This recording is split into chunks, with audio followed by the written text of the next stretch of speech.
The signature on the fraud was hers. She never signed it.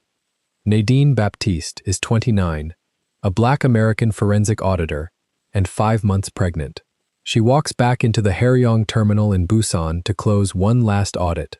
Royal blue dress, ivory coat, a hospital wristband still on her wrist. The numbers don't lie. Fractured transfers, 3 shell companies, and her forged digital signature stamped on every crime. Then the pain hits. Contractions on the terminal floor, an ambulance, a daylight courtyard outside the ER. That's where she sees him. Kang Min-jae, boss of the Haeryong organization, the sea dragon tattoo climbing the side of his neck. He's kneeling, in front of another pregnant woman. He looks up. His first question isn't whether she's okay. It's who else knows she's carrying his child.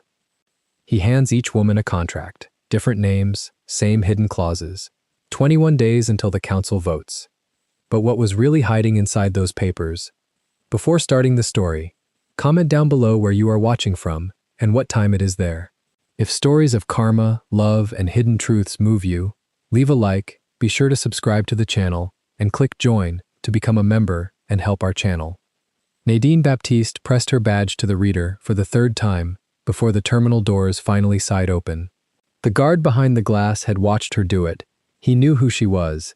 He made her scan again anyway. She stepped through into the cold hum of the Haeryong shipping floor and let the strap of her bag slide off her shoulder into her hand. The bag was heavier than it should have been. 2 laptops, a portable drive, 41 days of records she had not been allowed to take home. 5 months of weight sat lower, in front, pulling at the small of her back with every step across the polished concrete. She did not slow down. The forensic annex was on the 4th floor, past the customs clearance desks, past the long window that looked out over the container yard where cranes moved boxes in the dark like slow animals. Busan at 6 in the morning. The water beyond the yard was the color of pewter, and the lights of the anchored ships smeared across it. She had come to close this out, sign the final report, flag the discrepancies, hand the file to the prosecutor, fly home. That was the plan she had carried onto the plane in New York and carried into this building every morning for 6 weeks. The plan had a crack in it. She had found the crack 4 days ago and had not slept properly since. Ms. Baptiste, a young analyst named Ji Woo, caught her at the elevator, tablet clutched to his chest. "You're early." "I'm always early." She pressed the call button. "The archive room, is it open?" "They said." He stopped. "Started again. They said the archive is being consolidated this week, for the audit close." "Consolidated by whom?" He looked at the tablet instead of at her. "Compliance." The elevator opened. She stepped in and held the door with the flat of her hand. "I need the raw transfer logs, not the consolidated summary, the raw ones. Bring them to the annex." "Ms. Baptiste, I'm not sure I'm authorized." "You logged them into the system in March. That makes you authorized." She let the door go. "The annex, 20 minutes." The doors closed on his face, still deciding whether to be afraid. Nadine leaned against the elevator wall and breathed. In through the nose, out slow. The baby shifted, a small rolling pressure under her ribs, and she put 2 fingers there without thinking, the way she had learned to over the last 5 months. Steady, still here. The wedding ring on her left hand caught the elevator light. She turned it once around her finger and stopped herself. The annex smelled of dust and old paper and the burnt plastic smell of a printer that ran too hot. Someone had left the blinds down. She raised them and the container yard filled the window, cranes still moving, and she sat at the desk they had given her, the smallest desk, in the corner, facing the wall until she had turned it to face the door on her 2nd day. She always faced the door. Her grandmother in Port-au-Prince had taught her that, and her grandmother had never audited a criminal enterprise in her life, and had still been right. She woke both laptops, opened the file she had named, in her own private shorthand, Thread. 6 weeks ago, the Haeryong organization had invited a forensic audit of its port logistics arm. Invited, that was the word in the engagement letter. A gesture of transparency, the letter said, ahead of a shareholder restructuring. Prosecutor Evelyn Carter's office had been circling Haeryong's Busan operations for 2 years and had never gotten inside the door, and then one morning the door had simply opened and a Korean law firm had asked, with great courtesy, for an independent American forensic auditor with no prior ties to the organization. They had asked for Nadine by name. She had told herself that meant her reputation had traveled.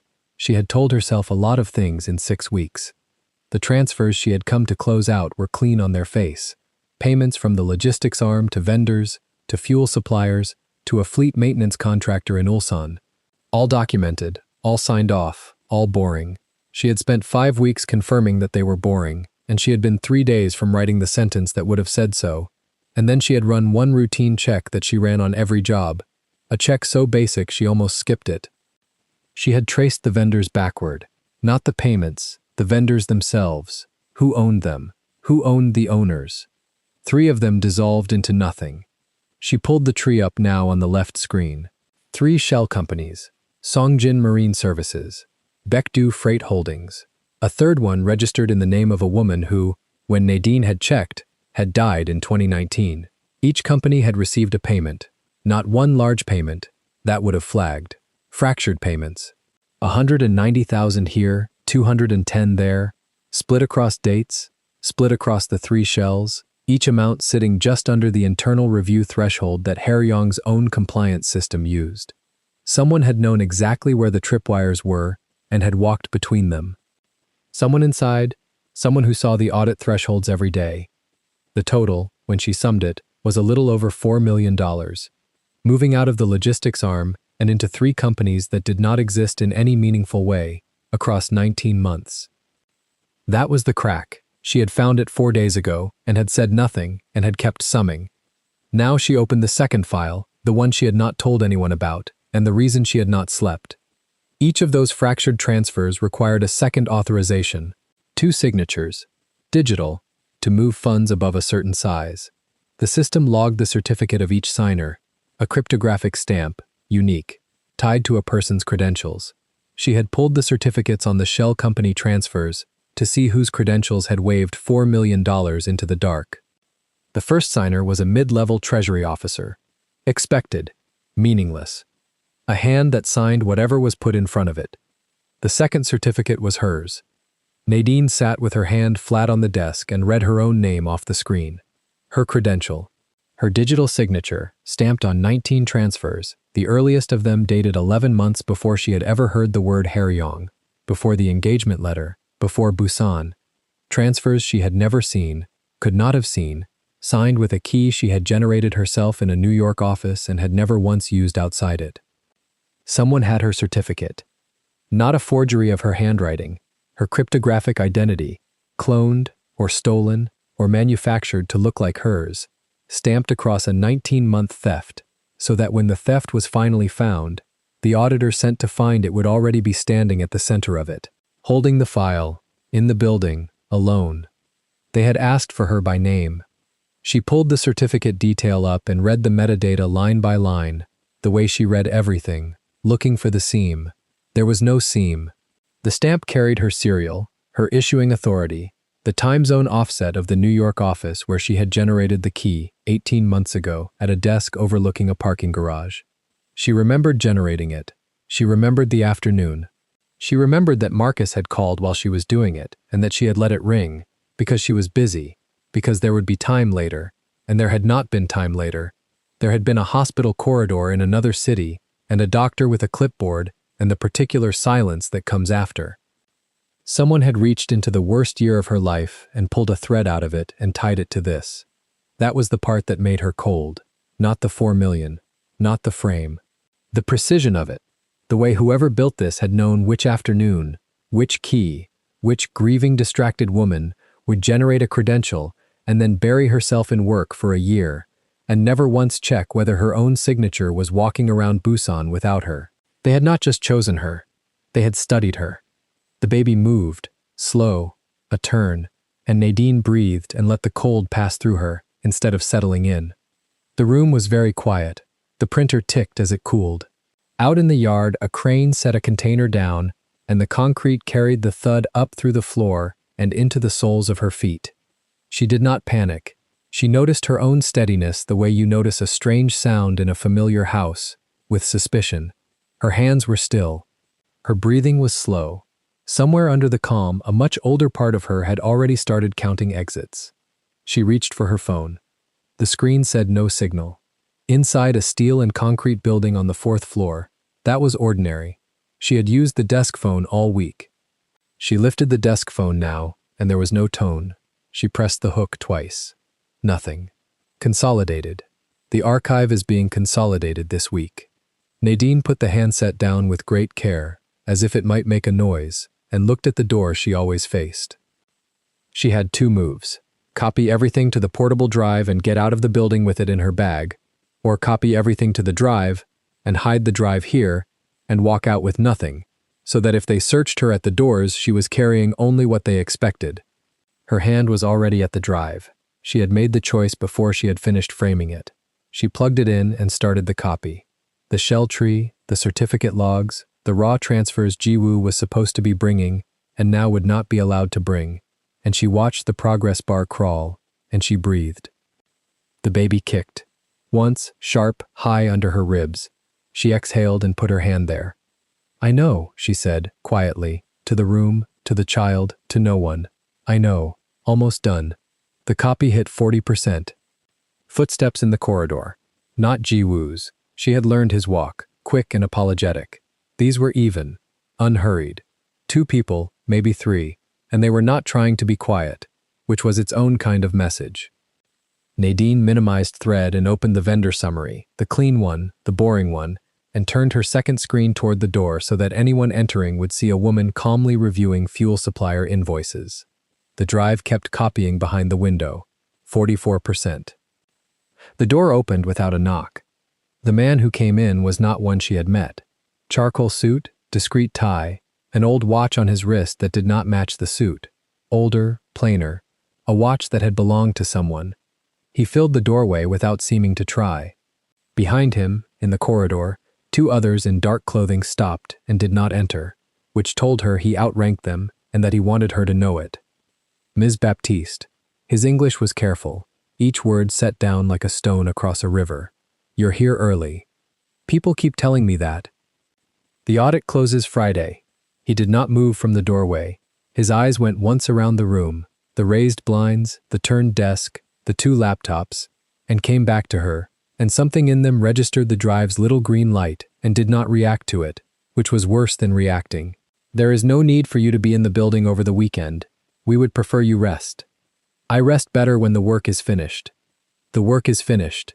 He said it gently. "Compliance has consolidated the final records. Your report can be drafted from the summary. Everything you need is in the summary." "Everything I need." She let the words sit. Behind the open window on the screen, the progress bar touched 51%. She kept her eyes on his face and did not let them drop. "And your name is?" "Han Dae-sung," a small incline of the head. "I look after operations." Number 2 then. Not treasury, not compliance. The man who looked after operations had come himself, at 6 in the morning, to tell an auditor to stop working. She filed that, she filed everything. "Mr. Han." She folded her hands on the desk, over the ultrasound photo she kept there, face down, a thing she touched when she needed to remember why her hands should stay steady. "Someone used my credentials on 19 wire transfers. To 3 companies that don't exist, before I was ever hired. I think you already know that. I think that's why you're standing in my doorway instead of sending an email." For a long moment, Han Dae-sung did not answer. Out in the corridor, one of the dark-clothed men shifted his weight. The watch on Han's wrist ticked, or she imagined it did. "You should be careful," he said finally, "what you carry out of this building. Is that a warning or an offer?" His eyes moved again to the drive. 59%. "It is the truth," he said, "which is more than most people in this building will give you." And then, so low she almost missed it, in a tone she could not place, not threat, something closer to warning from the same side of a locked door. "You are not the only signature he forged." He. The word landed and opened a door onto a hallway of other doors, and Nadine understood in that instant that she had been reading the wrong document all along. Not a theft, not even a frame, something built. Someone had constructed this, patiently, over 19 months, and had installed her at the center of it the way you'd set a keystone, and Han Dae-sung had just told her the architect had a face and that it wasn't his. She opened her mouth to ask the only question that mattered. The pain took her before the word. It came from low and it came sideways, a fist closing around the base of her spine and the front of her at once, a hardness that had nothing soft in it, and it was wrong. She knew every ache of 5 months, and this was not an ache, and her hand shot to the underside of the desk and gripped it. The room tilted, the screen swam, 59, 60, the green light. She heard herself make a sound she had not decided to make. Han Dae-sung crossed the room. She had thought him unhurried, and he was not. He was there before she could straighten, one hand under her elbow, and up close she saw a small geometric mark on the inside of his wrist, and his father's watch, and the genuine alarm in his face, and that alarm frightened her more than any of it, because it meant this was not part of anyone's plan. Not now, she said, to the pain, to the child, to the timing of it, not now. Breathe, Han said. Ms. Baptiste, look at me. Breathe. The doors don't. Another contraction folded the sentence in half. She bore down against the desk edge, and the ultrasound photo slid out from under her hand and lay face up now, the little curled shape of it, the smudge of white that was a spine, and she looked at it and made herself uncurl her fingers from the desk one at a time. The phones are dead. You had them cut. Did you cut them? Not me. He turned his head toward the corridor and said something in Korean, fast, hard, an order, and one of the dark shapes broke away at a run, and his footsteps went echoing down the hall. Can you stand? Don't touch the drive. It came out of her before anything else, before pain, before fear, some deep auditor's reflex guarding the evidence with her last clear breath. Whatever you do, don't touch it. Don't unplug it. Something crossed his face. Not agreement. Calculation. The same look she'd seen when his eyes had first found the green light. A man weighing a thing against another thing. Then, to her surprise, he pulled his hand back from the desk and did not touch the drive. 68%, she said, reading it upside down through the pane, and laughed, once, without any humor in it at all, because of all the numbers her life had come down to, it was that one. Let it finish, please, let it finish. The pain crested and broke and left her sweating and shaking, and, for one Clearwater moment, entirely lucid. She used the moment. She reached past Han, pulled the second laptop's summary window forward to cover thread, spun the screen away from the door. If they carried her out of here, she would not carry the map out with her.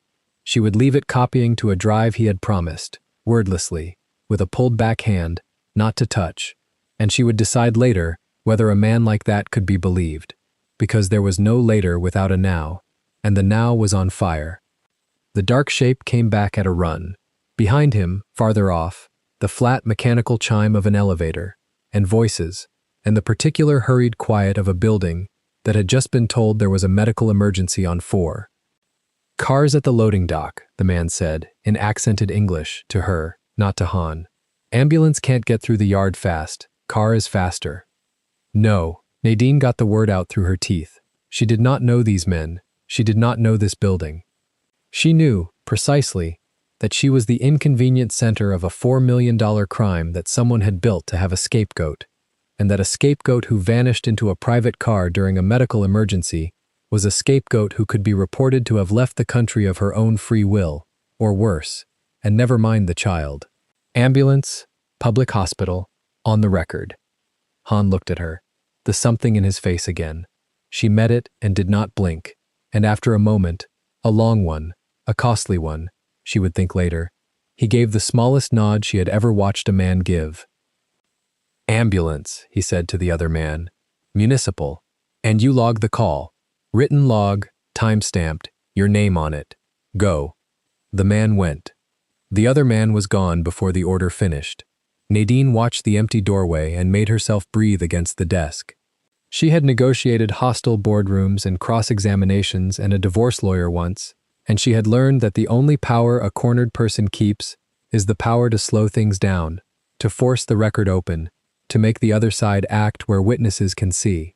A private car was a closed room. A municipal ambulance was a public one. She had chosen the public one with a contraction breaking across her spine, and she did not regret it. You're building yourself an alibi, Nadine said. Sweat ran into her eye, and she blinked it out and kept her gaze on him. A written record that you helped the pregnant auditor. Time-stamped. You want to be on the right side of the paper when this opens up. So do you, Han said. Or you would not have said ambulance.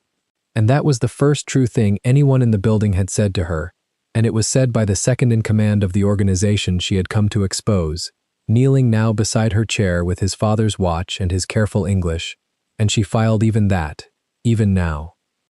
The next contraction came, and she gave herself to it, gripping the desk and the arm he offered without choosing between them. The drive light blinked. 71, 74. Somewhere in the building a man she had not yet met, a man whose signature she now knew was also forged, a man Han Dae-sung had called only he, was almost certainly being told at this moment that the American auditor had collapsed and was being taken out. And Nadine, riding the pain with her jaw locked and her eyes open, understood that she had until the drive finished to be a person who had found nothing, and that afterward she would be something else entirely, and there would be no going back to before. Miss Baptiste, Han's voice, close. The medics are in the elevator. When they come, you say nothing about the transfers. Nothing. You understand? Not to them. Not to the doctors. To no one. Until you are out of this district. Why are you telling me this? He was quiet a moment. Out in the corridor, the elevator chimed, and the doors rolled, and there were fast, soft footsteps, and the rattle of a gurney's wheels on the corridor tile. Because he forged mine first, Han said, very low, and stood, and put the professional mask back on his face between one breath and the next, so that when the two paramedics came through the door in green with their bag and their board, what they found was a Haryong operations director, calmly directing help to a stricken foreign contractor, and nothing else, nothing at all.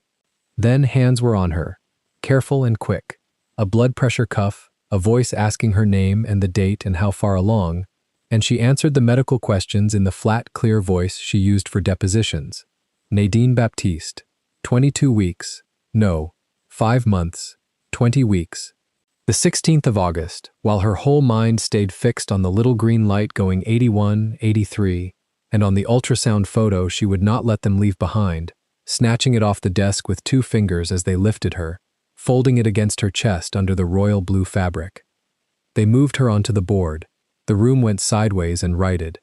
She heard Han say, in Korean and then in English for her benefit, that the laptops and the equipment were to be sealed in the annex and touched by no one, that the room was to be locked, that he wanted a guard on the door, an order that sounded, to the paramedics, like a company protecting its confidential data, and sounded, to Nadine, like a man protecting a drive he had promised not to unplug, and she could not for the life of her tell which one it truly was, and she was out of time to decide. The last thing she saw as they wheeled her through the door was the desk, and the 2 laptops, and the small green light still blinking in the corner of the annex where $4 million and her own forged name sat copying themselves onto a drive in the dark. 89%. Then the corridor, the ceiling lights strobing past, the elevator, the descent, her hand pressed flat over the ultrasound, and over the child, and over the hard clenching that came again and again in waves. She counted the way she counted everything. And somewhere above her, receding, the 4th floor of the Haryong terminal, sealed and guarded, holding its evidence and its secrets, and one blinking green light she could no longer see. They carried her out into the loading dock and the gray Busan dawn and the wet smell of the sea, and the ambulance doors were open and waiting, and as they lifted the board across the threshold, Nadine turned her head one last time toward the building and saw, high up, a single lit window on the 4th floor, and a shape standing in it, watching her go. She could not tell who it was. She was fairly certain it was not Han Dae-sung. The nurse pressed 2 fingers to the inside of Nadine's wrist and counted without speaking. Nadine watched the second hand on the wall clock instead of the woman's lips. 12 hours since the loading dock. The contractions had stopped somewhere on the highway, the way a storm stops. Not gone, only moved off to gather again. Braxton Hicks, the doctor had said an hour ago, in careful English, sliding the wand across the gel on her belly. The cervix is closed. The baby is measuring right for 20 weeks. He had turned the screen so she could see. She had already seen. She had been carrying the printout against her sternum since dawn. Now the discharge was almost done. A younger nurse fastened a paper wristband around her left wrist and smoothed the adhesive twice, as if the smoothing mattered. Blue lettering, a barcode, her name spelled correctly, which surprised her more than it should have. "You rest 3 days," the doctor said. "No stairs, no stress." Nadine folded the ultrasound photo into the inner flap of her bag, the pocket with the zipper, then took it out again and held it in her hand. She wanted it where she could see it. "My things," she said. "From the terminal, my laptop." "Someone will bring them," the young nurse said, and looked away when she said it. Nadine noted the look. She noted everything now. She had learned before 6 that morning that the polite people in this building were the ones to watch. They wheeled her to the corridor, and she asked to walk the last stretch herself. The doctor hesitated, then nodded. She stood. The floor held. Her legs held. She kept one hand flat against the wall for the first 3 steps, and then she didn't need it. The corridor led out into a glass gallery, and the gallery led out onto a courtyard. The sun had come all the way up while she was inside. It fell across a square of pale stone between the emergency wing and the outpatient block. A garden the hospital had built to look calmer than the rooms behind it. Low-clipped hedges, a shallow reflecting channel of water, 4 benches, a single maple going gold at the tips. Staff crossed it in scrubs. A man in a wheelchair sat with his face turned up to the light, the ordinary morning of a hospital. Nadine stepped out into it and stopped to let her eyes adjust. That was when she saw him. He was 40 meters off, near the reflecting channel, and he was kneeling. A man did not kneel in a courtyard at 8 in the morning unless something had brought him down. He was on one knee on the pale stone, and the posture of him, the width of the shoulders, the black shirt with the sleeves turned back, the head bent, pulled her eye before her mind caught up. Big men arranged themselves carefully.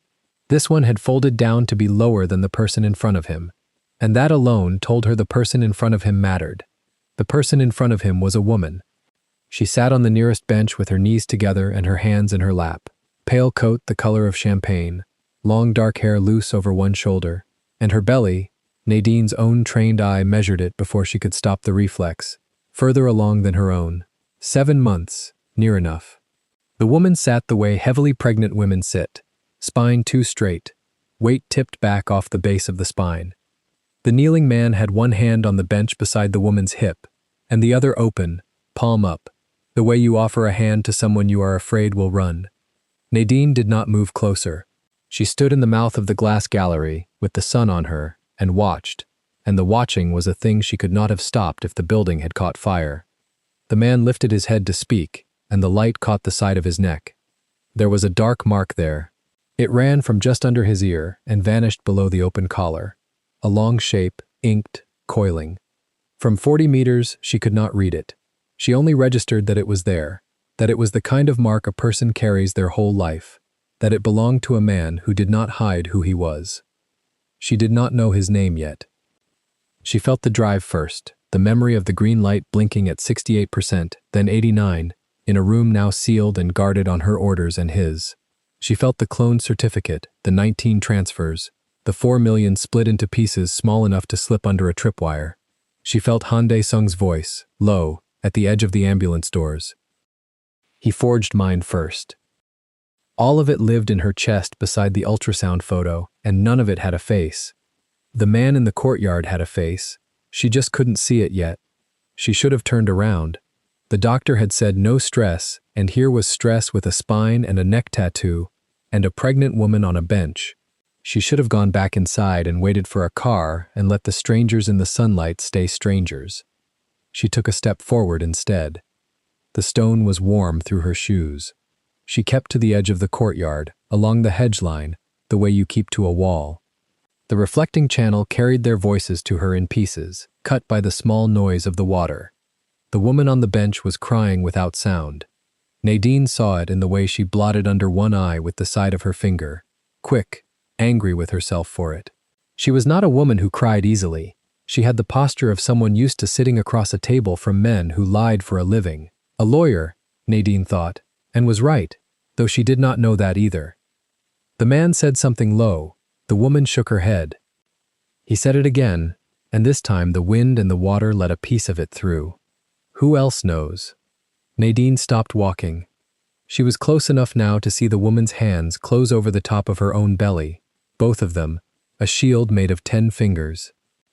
Nadine held her place along the hedge and made her breathing slow. The channel of water ran between her and them, bright and shallow, and it carried sound the way still water always did, unevenly, in fragments, a word rising clear and the next one drowned. She had learned to read a conversation from half its words. 9 years of sitting in rooms where people said the safe part out loud and buried the true part under it had taught her to hear the true part anyway. "That's your question," the woman said. Her English was clean, cool, and it shook only at the end. "I tell you, and that is your question." Yuna, the man's voice dropped further, and Nadine, 20 meters off behind a hedge she was pretending to read a sign beside, heard her own pulse in her ears. "I need to know who you have told. Your firm, your mother, anyone. Before we decide anything, I need to know how far it has already gone." "Before we decide anything." "Not." "Are you well?" "Not." "How far along?" "Not." "Are you frightened?" He had knelt in the sunlight in front of a crying pregnant woman, and the first thing out of him was containment. Nadine knew the shape of that. She had spent 9 years listening to men calculate the size of a leak before they asked whether anyone was hurt. The woman, Yuna, laughed once, a broken little sound with no humor in it. "You kneel down," she said. "You take my hand, and you are counting. I am protecting you. You are protecting you." He rose. Not fast. He came up off his knee in one movement, and the size of him unfolded into the courtyard, and even the man in the wheelchair across the garden turned his face to look. He stood over the bench now, and the tenderness of the kneel was gone, as if it had been a coat he'd taken off. "Don't do this here," he said. "Then where?"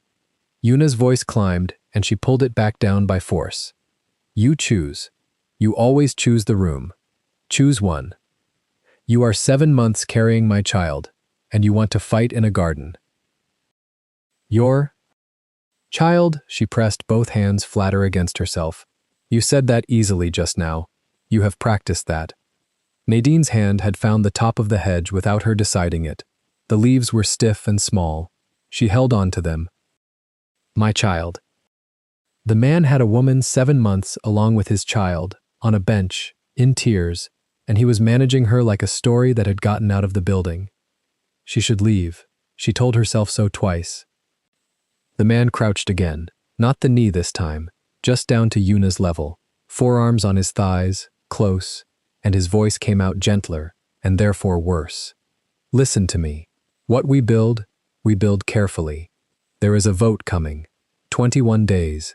If the wrong people learn the wrong thing before then. A vote." Yuna's whole body flinched back from the word. "You are talking to me about a vote. I am talking to you about the only thing that keeps you and this child safe. Say her name." The man went still. Nadine felt the stillness across the whole courtyard, the way you feel a held breath in a room. "Say her name," Yuna said again, quieter, and it was the quiet of a woman who has already found the thing under the floorboards and is only waiting to see if he will lie about it to her face. "The auditor, the American, the one your people were whispering about at the terminal all week. The one you asked for by name." Nadine's fingers tightened on the hedge until the small leaves cut into them. "The one you asked for by name." The man did not say her name. He said, "That is business. That has nothing to do with us. Business." Yuna nodded slowly, the way you nod at a card you already knew was in the deck. "You told me the marriage was finished. A paper, a thing being unwound, signatures pending. You said that in this coat." She plucked at the champagne wool at her own collar, the coat he must have bought her.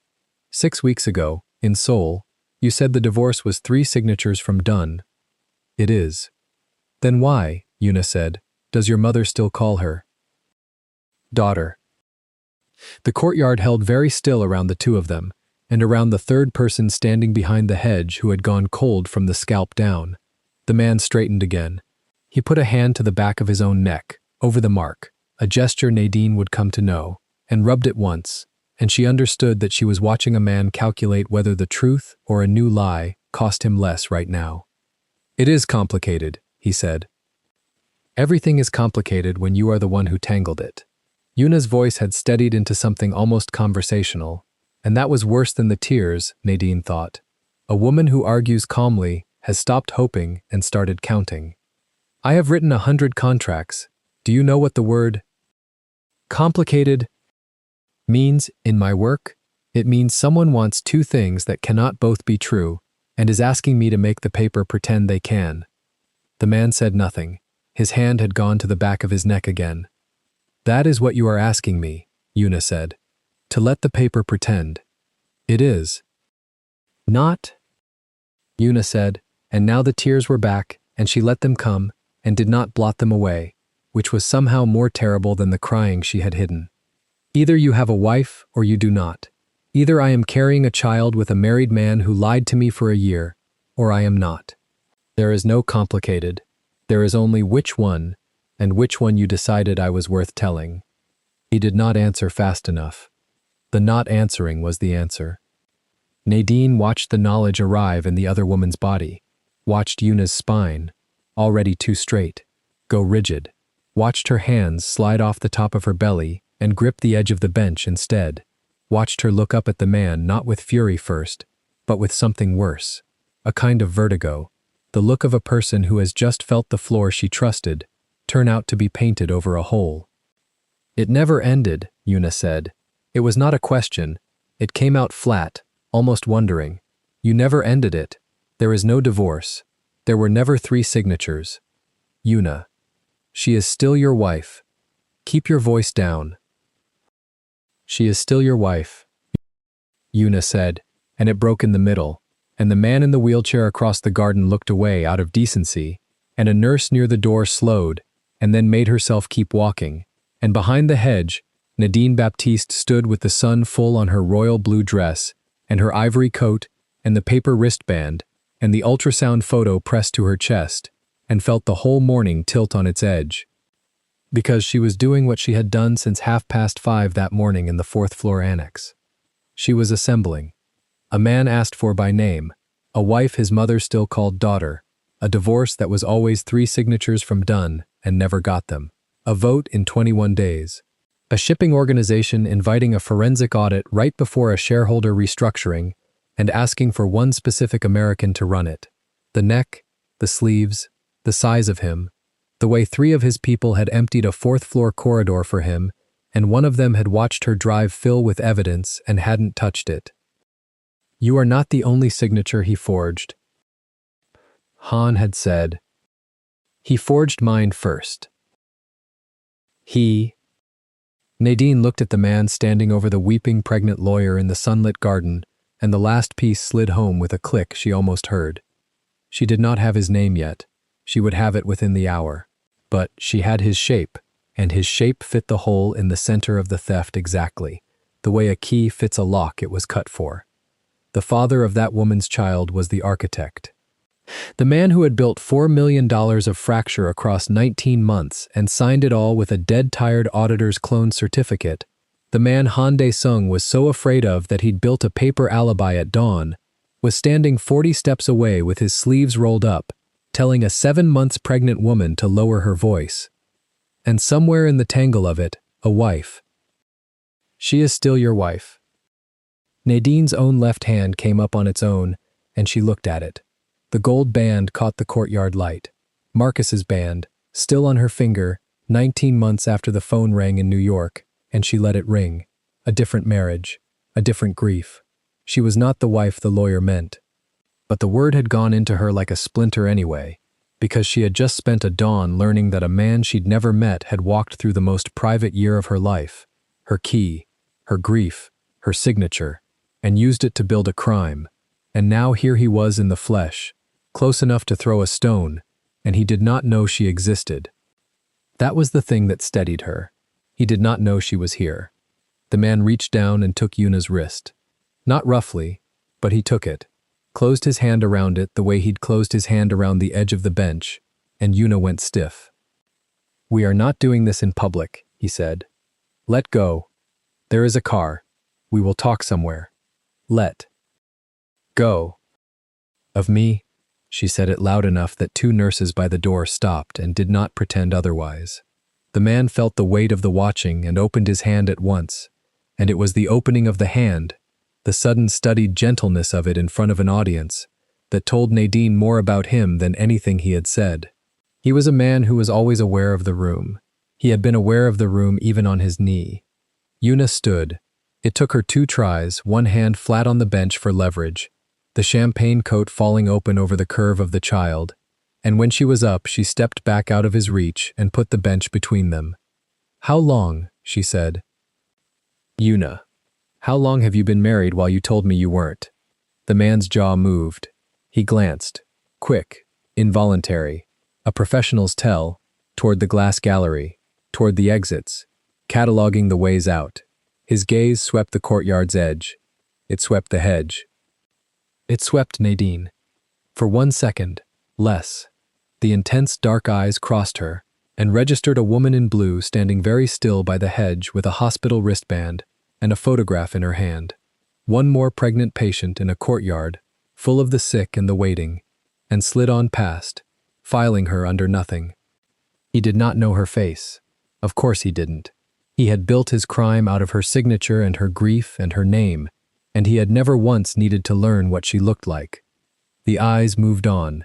He turned back to Yuna, and Nadine let out a breath she had been holding since the word "wife," and understood, standing in the warm stone garden with her heart going like a fist on a door, that she had just been handed the single most dangerous thing an accused person can ever have. She had seen the man who framed her before he had seen her. "I am going to ask you one time," the man said to Yuna, and all the gentleness was gone from him now, folded away, and what was left was flat and level and cold as the reflecting channel between them. "Who else knows you are carrying this child?" Yuna looked at him across the bench for a long moment. Something changed in her face. The vertigo settling, hardening, the shock of the last 5 minutes cooling into a decision Nadine recognized because she had made the same kind of decision at 5:47 that morning, when she'd hidden a map behind a vendor summary. "You should be more careful," Yuna said quietly, "about what you ask a lawyer to tell you." Then she turned, one hand under the shelf of her belly, and walked away from him, not toward the exit he'd glanced at, but toward the outpatient block, toward the glass, toward the very gallery Nadine had come out of. Toward Nadine. The man watched her go. He did not follow. Following would have been a scene, and he had already had his scene, and men like him spent scenes carefully. He stood alone by the water with his hand rising again to the back of his neck, and then he took a phone from his trouser pocket and put it to his ear and turned his back to the garden, and whatever he said into it he said in Korean, low and fast, and Nadine could not have understood the words even if the water had carried them. But she understood the posture. She had watched Han Dae-sung take exactly that posture at dawn, a man giving instructions he did not want repeated. Yuna was coming straight at her. 20 meters. 15. The lawyer's eyes were fixed on the glass doors, on escape, and she had not seen the other woman by the hedge, and in 8 or 10 more steps she was going to. Nadine had a choice to make, and about 4 seconds to make it. She could step back into the gallery, turn, become a stranger, let the weeping woman pass, keep the enormous advantage she'd just been handed, that the architect did not know her face, and carry it out of this courtyard clean. Or she could do the thing that the whole of her 9 years, and the whole of that dawn, and the cloned certificate, and the sealed drive, and the word, wife, were pushing her toward. Yuna reached the edge of the reflecting channel, where the path narrowed between the water and the hedge, where there was only room to pass single file, and there Nadine Baptiste stepped out of the shade of the maple and into the path in front of her, so that the 2 pregnant women stood a meter apart in the sun, one carrying 7 months and one carrying 5, with the architect of everything 20 steps behind on the phone with his back turned. Yuna stopped short. Her wet eyes came up, startled, ready to apologize to a stranger, and then went still as they took in the woman blocking her way. The blue dress, the ivory coat, the wristband, the photograph, the almond dark eyes that were not looking at her with pity or with idle curiosity, but with a terrible, level attention, the attention of a person who has been reading you for 5 full minutes from behind a hedge. "You don't know me," Nadine said, low, in English, quick, before her nerve or the doctor's warning could stop her. But I think we're carrying the same man's problem. Yuna's breath caught. Her wet eyes went over Nadine again, slower this time, the wristband, the belly, the ivory coat, and last the photograph in her hand. And something in her face shifted from the reflex of a startled stranger to the wariness of a woman who has learned in the last 5 minutes that nothing arriving in her life is an accident. "Who are you?" she said, not loud, a lawyer's question, testing weight. "Not who he told you about," Nadine said, "and not the one your mother-in-law calls daughter either. I'm the one whose name is on his money." Yuna's lips parted. For a moment, she said nothing at all, and Nadine watched her do the same thing Nadine had been doing behind the hedge, take 3 scattered facts and feel for the shape they made. The auditor, the American asked for by name, the money, the wife, the child, the vote. "You were listening," Yuna said. "Every word I could reach. Then you have no shame. I stopped having the luxury of it around 6 this morning." Nadine kept her voice under the sound of the water. She did not look toward the man. Looking would draw his eye. She had learned that too. At dawn, in a room with a copying drive. "I'm not going to keep you. He's 20 steps away, and one of us turning our head wrong ends this. I'm only going to say one thing, and then you can walk past me and forget my face if you want." Behind them, at the water, the man in the black shirt was still turned away, still talking, still certain the garden held nothing he needed to look at twice. He had not turned around, not yet. The one thing did not come out the way Nadine had rehearsed it behind the hedge, because before she could say it, a shadow crossed the water between them, and the certainty in the garden broke. He turned around. Not fast. That was the thing Nadine would remember. A man who was afraid would have moved fast. Kang Min-jae lowered the phone from his ear without ending the call, held it against his thigh, and turned from the channel with the slow, deliberate weight of a man who had felt a change in a room the way other people feel a change in weather. His eyes found Yuna first. Then they slid 1 meter to the left and found the stranger blocking her path, and this time they did not slide past. This time they stopped. Nadine watched him read her. She watched the exact half-second in which the pregnant patient in the blue dress stopped being scenery and became a fact he had not accounted for. His face did not change. That was the second thing she would remember. Most men's faces did something. A tightening, a blink, a reach for a smile. His went smooth, the way water goes smooth over something dropped into it. "Yuna," he said, just the name, Korean soft, carrying across the 10 meters without a raised voice. Yuna did not turn toward him. Her eyes stayed on Nadine. "Come away from there," he said. "She was asking me for directions," Yuna said, in English. And the lie was so clean and so fast that Nadine felt it land in her own chest like a gift. A lawyer who had decided something in the last 4 seconds. Min-jae came toward them, unhurried. His hands were loose at his sides, the phone in one, and he crossed the pale stone with the ease of a man who owned the ground under it, and the 2 nurses who had stopped earlier drifted back a step without quite knowing why. He stopped a careful arm's length away, close enough to close it, far enough to look reasonable to anyone at the windows. "Directions," he said. "To the pharmacy," Yuna said. He looked at Nadine. Up close, the mark on the side of his neck was not a smudge anymore. It was ink, dark and deliberate, curling up from under the black collar toward the ear, and Nadine held her eyes on his face and refused to let them travel to it, because a woman who studied the tattoo was a woman who found it strange, and a stranger asking directions would not find anything about him strange at all. "The pharmacy is inside," he said to her, in careful English. "Through the doors. You went the wrong way." "Thank you," Nadine said. 2 words. Flat, grateful. The voice of any tired pregnant woman who had been sent out a wrong door, and she watched him weigh the 2 words for accent, for nerves, for anything, and find nothing, because she had spent 9 years sitting across tables from men who were deciding whether to lie to her, and she knew exactly how much face to show them. For a moment he held there, deciding. Then something in him let go of her. She was no one, a patient, a belly and a wristband and an accent, sent out the wrong door. He turned his attention back to Yuna the way a man turns a key back out of a lock. "We're leaving," he said.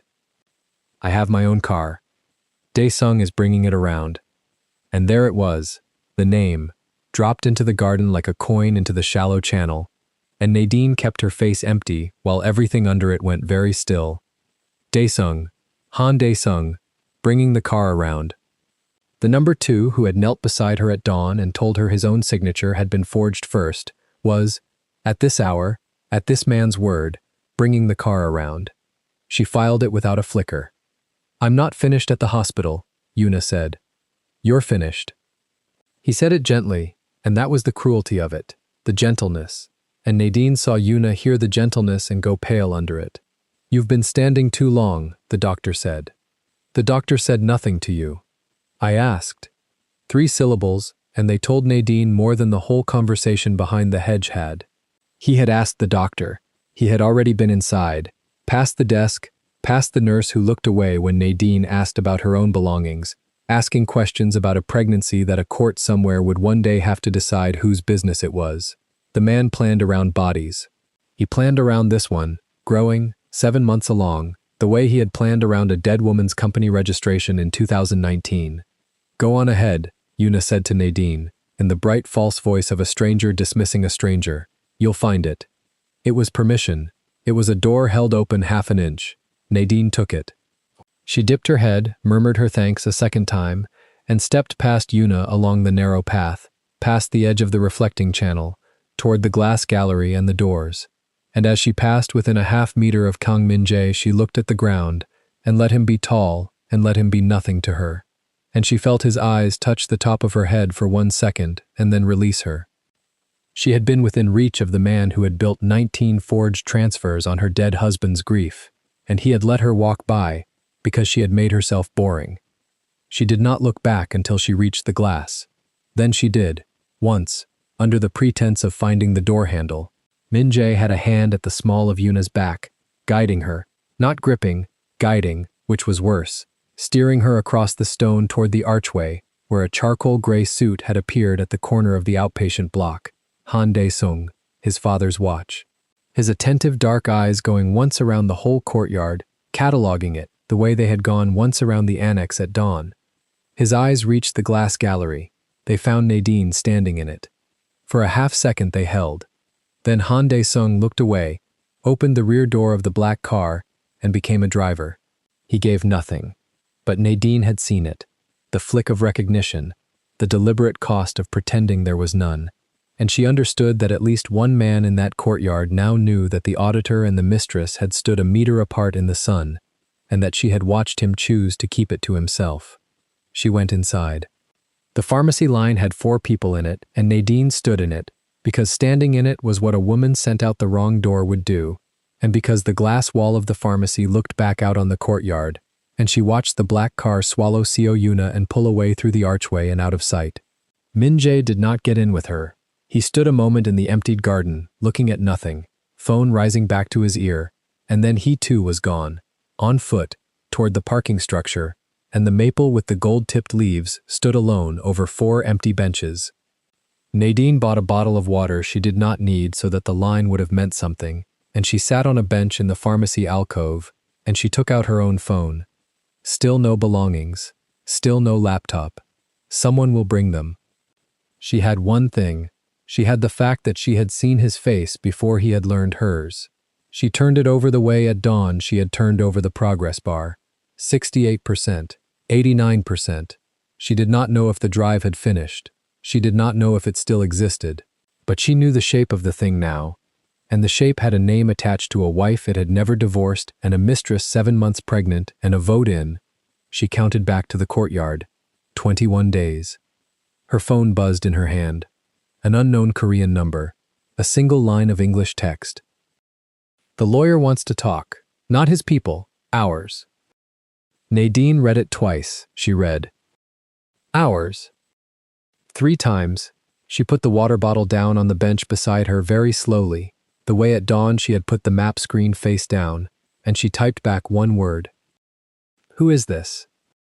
The 3 dots appeared, held, disappeared, appeared again. "You already met me at 6 this morning." Han. He did not meet her himself. That was the discipline of the man. He sent a location and a time and nothing else. A tea house in the Yunggu district. 3 that afternoon, and Nadine spent the hours between in a way she would not have chosen.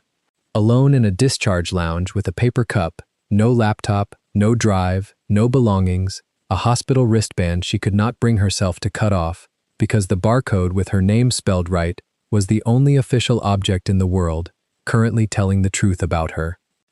At 2 she took a taxi. She gave the driver the address and watched the harbor slide past the window, the cranes of the terminal she had walked out of at dawn standing gray against the water 3 kilometers off, and she did not let herself look at them for long.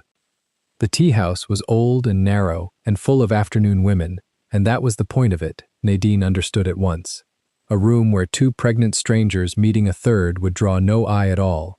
She was shown to a low table at the back, screened by a paper partition, and CO Yuna was already there. Not the champagne coat now.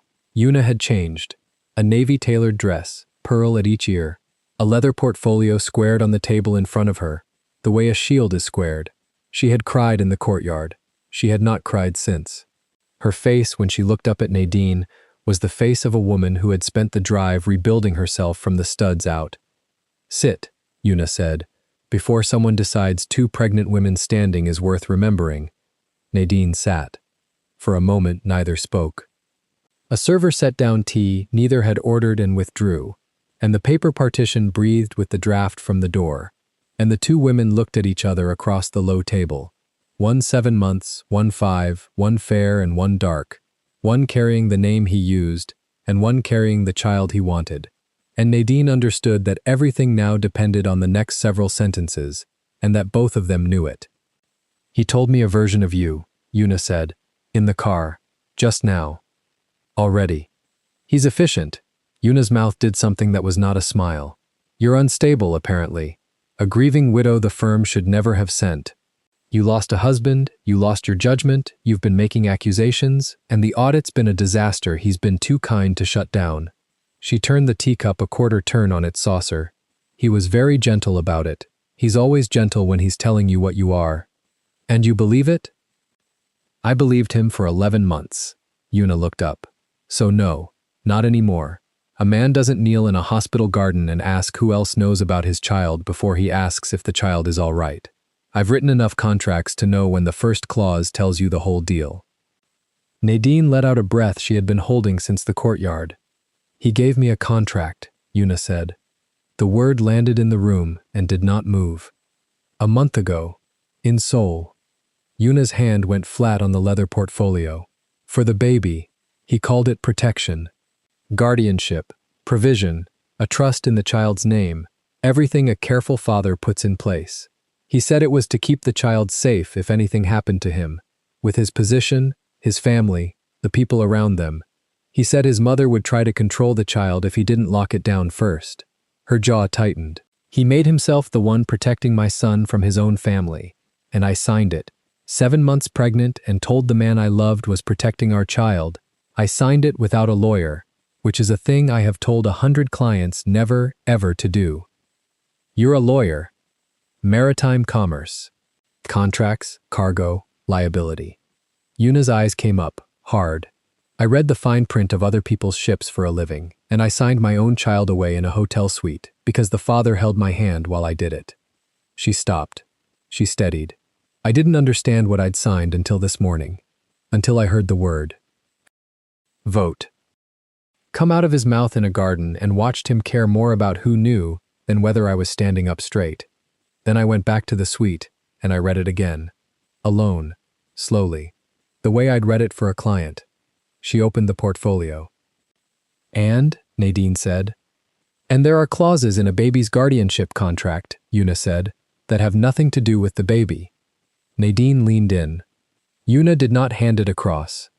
She kept it turned toward herself, a lawyer with a document she was not yet ready to surrender, and she read from it low, translating from the Korean as she went, her finger moving down the page. "Provision for the child. Fine. Standard. Trust in the child's name. Trustee to be appointed. By him. Also standard. Ugly. And then this." Her finger stopped. "In the event of a dispute concerning the child's interests, the trustee shall exercise, on the child's behalf, all voting and consent rights attaching to any shareholding, entitlement, or council seat that may accrue to the child by inheritance or settlement within the Haryong structure. She looked up. A council seat, she said, that may accrue to the child by inheritance. My son isn't born, and there's a clause deciding how his vote gets used inside your terminal's ownership before he's taken a breath. The cranes at the harbor, the vote in 21 days, the shareholder restructuring the audit had been invited to bless. Nadine felt the pieces she had been holding since dawn turn one click and lock. He's not protecting the baby, Nadine said. He's issuing shares in it.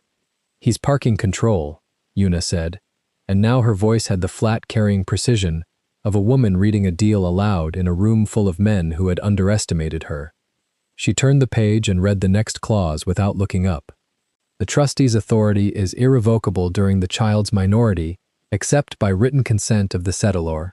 The settlor is him, so even if I understood, even if I fought it, the seat still answers to a trustee he chose, and I can't remove the trustee without asking the man who appointed him to please undo his own machine. Her finger stopped at the bottom of the page. There's a survivorship line too. If the settler dies, the trustee continues. If the mother dies, the trustee continues. Everything continues except one person's ability to say no. Mine. It's written so that the only living human who cannot touch this arrangement is the woman carrying the child it's built around. Nadine watched her read it and thought of the third shell company, the one registered in Busan to a woman who had died in 2019, a dead name holding a live company, and she understood that the man built the same way every time. He liked control that outlived the people it passed through. He liked hands that could not close. Whatever this vote is, whatever restructuring it decides, he needs blocks of it that answer to him and can't be traced to him. A wife's shares, a mother's shares, and a seat that comes to an unborn child, voted by a trustee he appoints. He built himself 3 hands to play and made each of us think we were being taken care of. A wife, Nadine said slowly.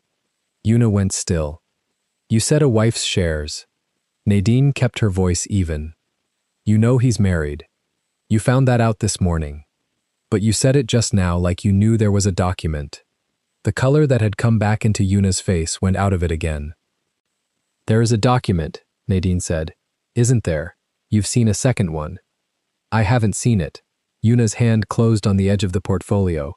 But I know it exists, because he made a mistake in the suite a month ago that I didn't understand until today. He left a folder. He took a call in the other room, and I wasn't reading it. I want you to understand that. I wasn't the kind of woman who read his folders. I trusted him.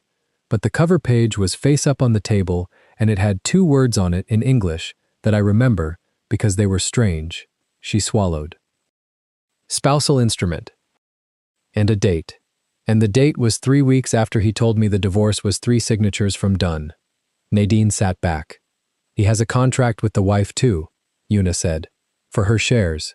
And he told her whatever he told her, the way he told me whatever he told me, and I would bet everything I have left that hers has a clause in it that reads almost exactly like mine, because a man building 3 hands out of the same clay doesn't hire 3 lawyers, he hires one. And the one writes the same paper 3 times. The paper partition breathed. Somewhere past it, a kettle ticked. You keep saying the wife, Nadine said, like she's a stranger to you. She is a stranger to me. She's a name his mother uses. I've never... Yuna stopped. Her eyes came up and fixed on Nadine's face, on the wristband, on the blue dress, on the photograph that had come out of Nadine's coat pocket and lay now on the low table between the teacups, without Nadine having quite decided to put it there. On the woman who had said, in a garden, I'm the one whose name is on his money. You're the auditor, Yuna said, slowly. You're the American, the one he asked for by name. Yes. Your signature is on his transfers. 19 of them, Nadine said. The oldest dated 11 months before I was ever hired. Yuna's lips parted. So think about it as a lawyer, Nadine said, and she heard her own voice steady into the register she used across audit tables.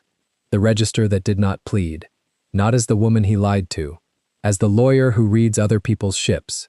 He needs shares that answer to him and can't be traced back. He builds hands out of the people who trust him, a mother, a mistress, an unborn child. And then he needs one more thing. He needs someone to blame if the money is ever found. Someone from outside. Someone with a clean certificate and a good name, and a reason no one would question her being close to the accounts. Someone whose judgment can be called into question if she ever talks. She let it sit. A grieving widow the firm should never have sent. The color did not come back into Yuna's face this time. He didn't just lie to 3 women, Yuna said. He built a machine, Nadine said. And every one of us is a part in it. You're a block of votes. His mother's a block of votes.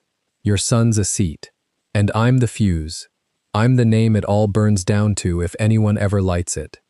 He asked for me by name 18 months into forging my signature because he needed the real me here, in the country, close to the paper, so that when it went off pointing at a woman who was actually standing next to it. Yuna looked down at the photograph on the table, the gray curve of it, the small pale shape. How far along, she said. 20 weeks, 5 months. And the father. Dead, Nadine said. 19 months. His name was Marcus. She heard the word come out of her and did not flinch from it, though the ring on her hand caught the low light of the tea house as she reached for her cup. He built my forged signature out of the certificate I generated the afternoon Marcus called me, and I let the phone ring because I was busy. So no, whoever put this together didn't guess at me. He studied me. He found the worst afternoon of my life, and he built a crime on top of it. The 2 women sat with that. Then Yuna did something Nadine had not expected. She closed the portfolio. She squared it, and she pushed it 2 centimeters across the low table toward Nadine, not surrendering it, but opening the possibility of it, the way a person opens a door they might still close. 21 days, Yuna said. 21 days. Whatever this vote decides, he needs it before the audit can be reopened, before the shares can be questioned, before anyone can prove where the money went, which means he needs all 3 hands holding steady for 3 weeks, the mother believing, the mistress signing, and the auditor discredited and quiet. Yuna's dark eyes lifted. He needs us apart. He built the whole thing on the certainty that the 3 of us would never sit at the same table. And here we are, Nadine said, at the same table. 2 of 3. Yuna turned her teacup a final quarter turn and left it. There's still the wife. There's still the wife, Nadine agreed. And there's still the second document. And there's a man who came to your car this morning to bring it around, who told me at 6 this morning that his own signature was forged first. Before yours, before mine. Han Dae-sung. He's the one who sent you to me. He sent me, Yuna said, a location and a time and 1 line. She's not what he told you. Go. He sent me almost the same. Nadine looked at the paper partition, at the ordinary afternoon women beyond it, at the ordinary safe room a careful man had chosen so that no one would remember 3 women in it. Which means we're not the only part of the machine that's come loose. There's a piece inside it, close to him, that's already decided which way it's going to fall.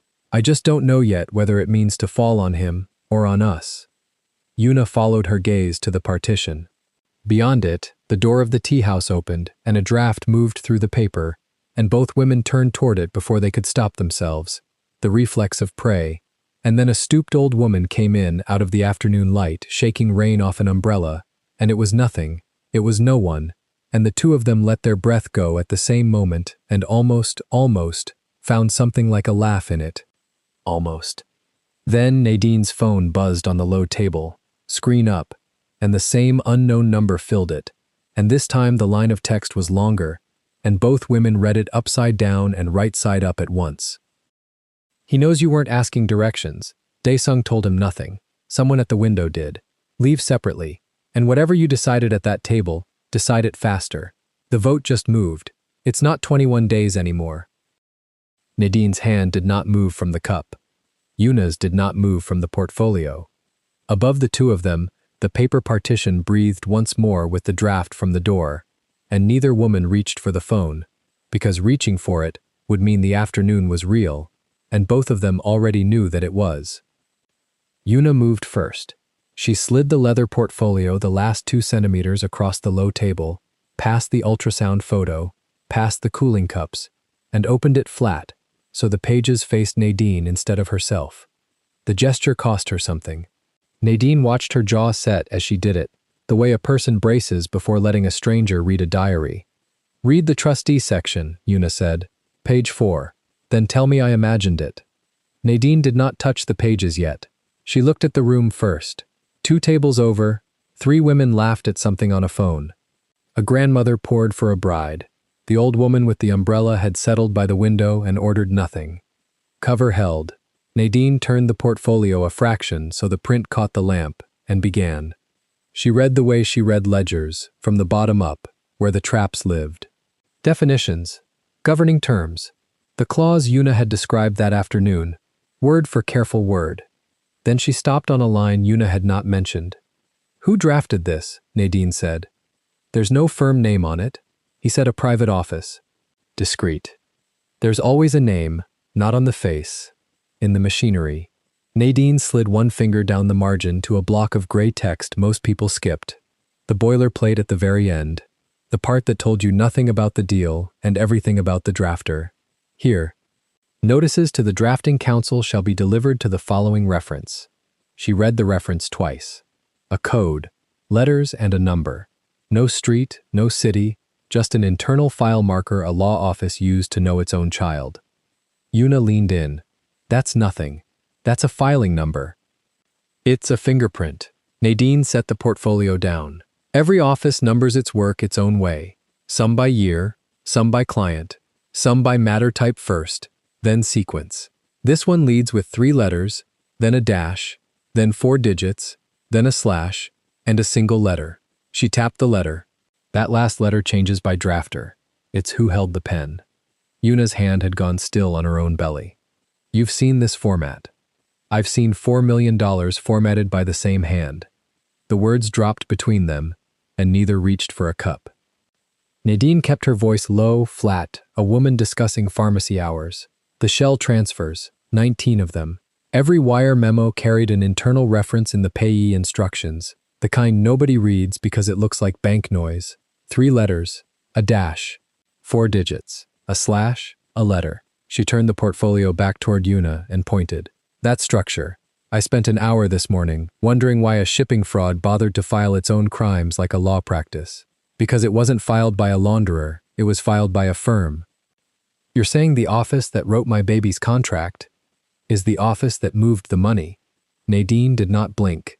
Same numbering, same margin, same drafter letter on the ones I remember. Yuna sat back an inch. The lamp threw her face half into shadow. Then bring yours out.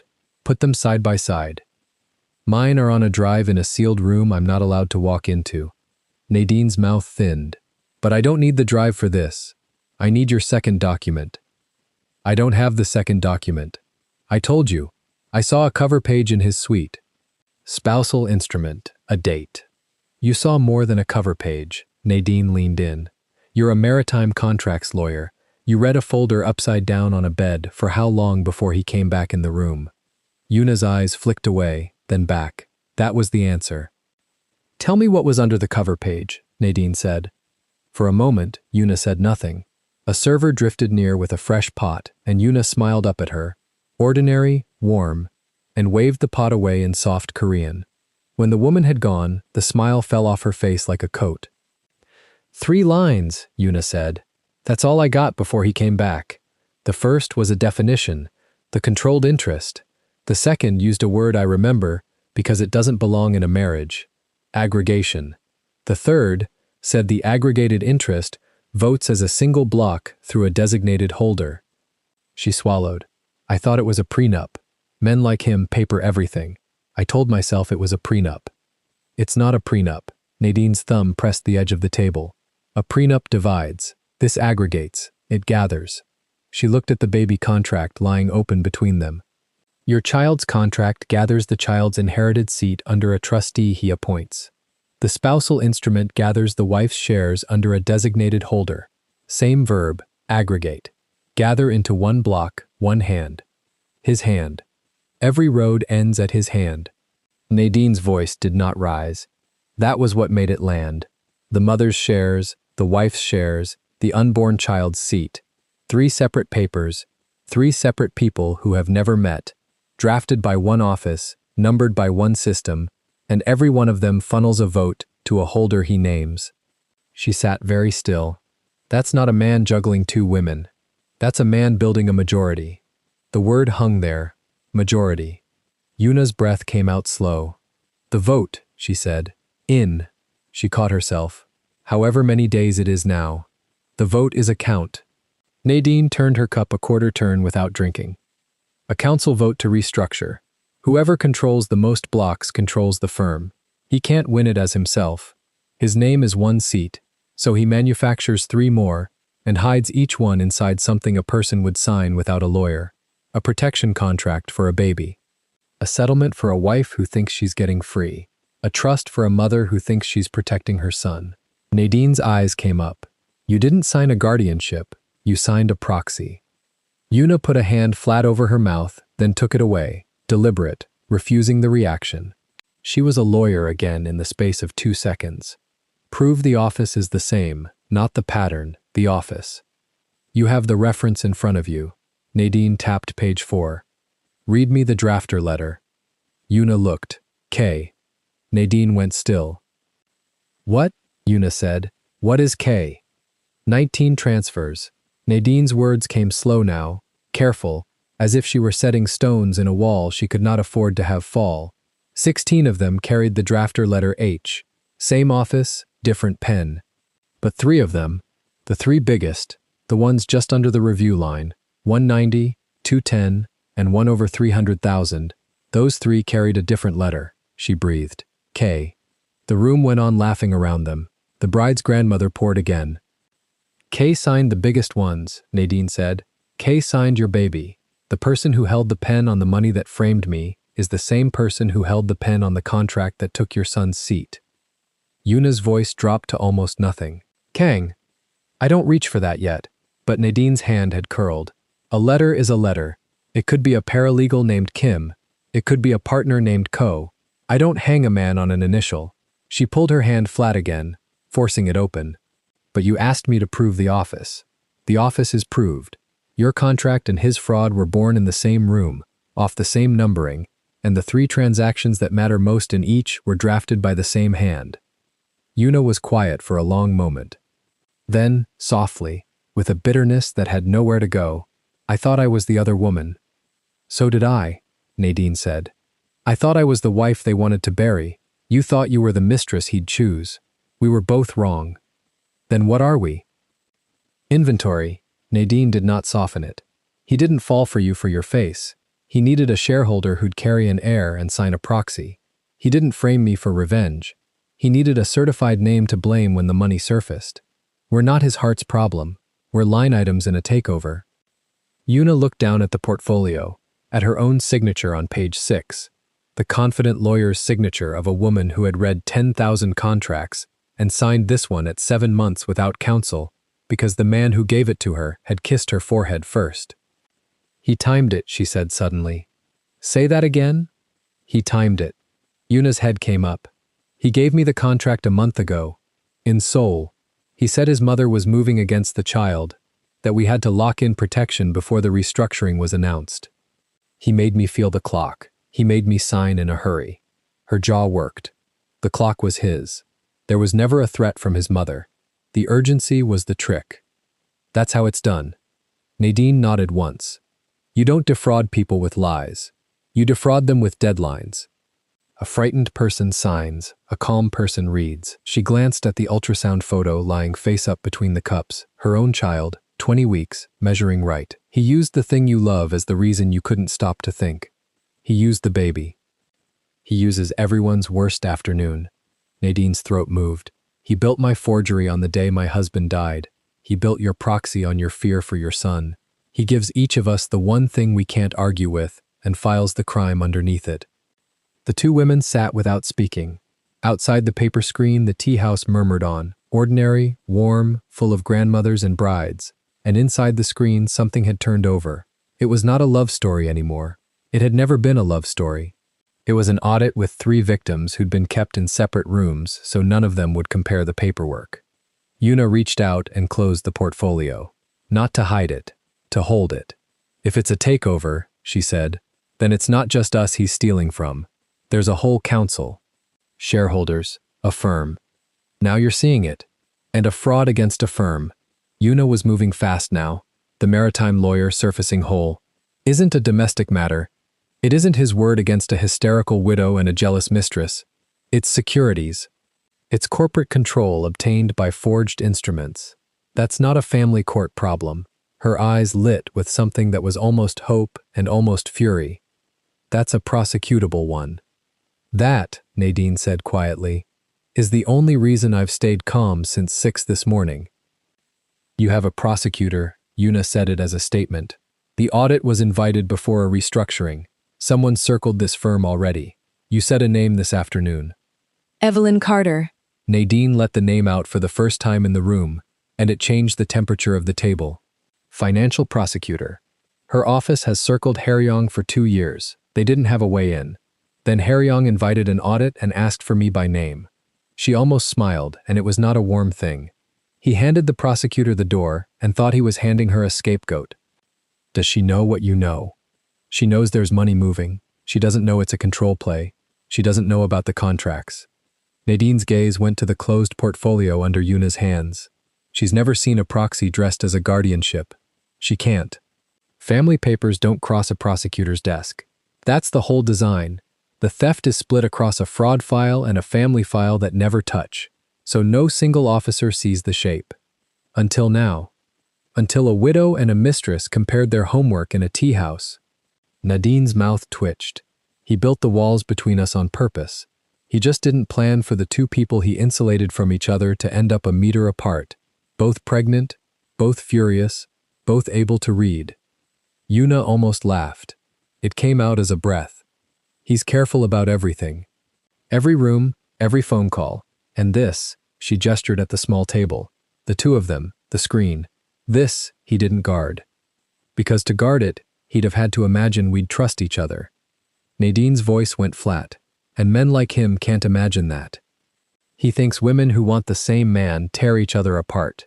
He counted on it. He counted wrong. Nadine looked at her for a long second. The lawyer in the navy dress, 7 months pregnant, betrayed on a hospital bench 8 hours ago, reassembled without crying. You understand what it cost to prove this, Nadine said. It doesn't cost him a marriage. He'd survive a marriage. It costs him the firm, the vote, control, everything he's spent 19 months and $4 million building. He will not lose that quietly. I don't want him to lose it quietly. Yuna's hand tightened on the portfolio. I want it read out loud. That was when the phone on the table lit again. Both women looked at it. Neither moved. The screen showed the same Korean number, the one that had been Han Dae-sung all along. A new message stacked under the last one, the one that had said the vote had moved, that it was no longer 21 days. Nadine turned the phone with one finger, the way she'd turned the portfolio, careful, unwilling to pick it up as though picking it up would let more of him into the room. You are being watched now, the message read. Not the room, the street. He put someone on the widow after the courtyard. He does not know about the lawyer yet. Leave separately. Do not go home. And Baptiste, the drive is being moved tonight. Nadine read it twice. Yuna read it upside down and got there a half-second later. The drive, Yuna said. That's your evidence. That's all of my evidence. Nadine set the phone face down. The originals. Every wire memo. The reference codes. The drafter letters. The proof that his fraud and your contract came off the same numbering. Everything I copied this morning while the progress bar climbed. Her voice stayed level, and the level was the frightening part. If it moves tonight, it goes into the same machine that produced it. It gets renumbered. Cleaned. Or it just stops existing, and all I have left is what I remember and what you saw upside down on a bed. That won't be enough for Carter. Memory is never enough for Carter. Nadine pressed 2 fingers to the bridge of her nose, then took them away. A widow's recollection of transaction references is a defense lawyer's holiday. I need the file, the physical trail, the thing you can put on a table and point at. Yuna leaned in. Then why is he telling you it's being moved? Your man on the inside. She nodded at the phone. Why warn you instead of just letting it disappear? Nadine went quiet. Because that was the question, wasn't it? Han Dae-sung had said at dawn that his own signature had been forged first. He forged mine first. He had put 2 women in the same room. He had told Nadine to keep the transfers off the record until she was out of the district, and now he was telling her the evidence that could save her and destroy Min Jae was about to walk out the door. He's not warning me, Nadine said slowly. He's timing me. Same as Min Jae timed me. No. Nadine shook her head, working it out aloud, careful. Min Jae times people to make them sign without thinking. Dae-sung is timing me to make me move before the window shuts. That's a different kind of clock. She looked up. One is a trap. One is a door held open a crack by someone who's decided which way he's falling. You said this afternoon you didn't know which way he'd fall. On us or on him? I still don't. Nadine's hand flattened on the table. But a man who wants me buried doesn't tell me where the shovel is. He's telling me where the drive goes. He wants me to reach it before it's gone. The only reason to want that, she stopped, is if he needs it to land on Min Jae, and not on him, Yuna finished. His signature was forged first. Nadine's eyes narrowed. If Min Jae goes down for the fraud, the forged signatures come out as forgeries. Han's included. Cleared. If the drive disappears and only my memory survives, then the only documented signature left standing in anyone's mind is mine. The clean copy that vanishes takes his exoneration with it, she breathed. He doesn't want the drive saved for me. He wants it saved for him. I'm just the hand that can reach it. Yuna sat back. That's cold. That's useful. Nadine turned the phone back over and read the last line again. The drive is being moved tonight. I don't need him to be good. I need his interest to point the same direction as mine for one night. After that, we can find out what kind of man he is. And if it's a lie, if it's Min Jae writing that message to lure you back to the terminal. The thought sat there. It was a good thought. It was the thought a careful person had. Nadine turned it over the way she turned everything over, from the bottom up, where the traps lived. Then he catches me on his own dock after hours, she said, with no ambulance on the record this time, and a widow who wandered back to a sealed crime scene, looks exactly as unstable as he's been telling you I am. She looked at Yuna. It's a good trap if it's a trap. That's what makes it hard to walk away from. He'd know that. Whoever wrote it would know I'd see the risk and go anyway because the alternative is losing everything. So what do? Nadine was quiet for a moment. Around them, the tea house had thinned. The bride and her grandmother were gathering coats. The laughing table had paid. The old woman by the window still sat with nothing in front of her, and Nadine had stopped believing in coincidences at approximately 6 that morning. I don't go alone, and I don't go blind, Nadine said. This morning I let them wheel me out on a public ambulance with a written log and a timestamp, because the record protects me. Tonight is the same problem. If I touch that drive, I need it on the record that I touched it lawfully, or I've handed him a chain of custody defense that eats the whole file. She looked at Yuna. I don't need to steal it back. I need a prosecutor to seize it, legally, tonight, before it moves. Carter. Nadine picked up the ultrasound photo at last and slid it into the fold of her coat, over her heart, where it had ridden all day. If Carter's office already circled this firm, she has enough for an application. She doesn't have the shape yet, but she has the smoke. I give her one sentence that reframes the whole thing. Not $4 million stolen, but corporate control seized through forged instruments, and the sole physical evidence set to be destroyed within hours. Her jaw set. That's the sentence that gets a judge out of dinner. You'd have to reach her tonight. You'd have to convince her in one call, with no file in your hand, that a shipping audit is a securities heist. Yuna's voice was not doubtful. It was measuring. And you'd be doing it as the woman whose signature is on all 19 transfers.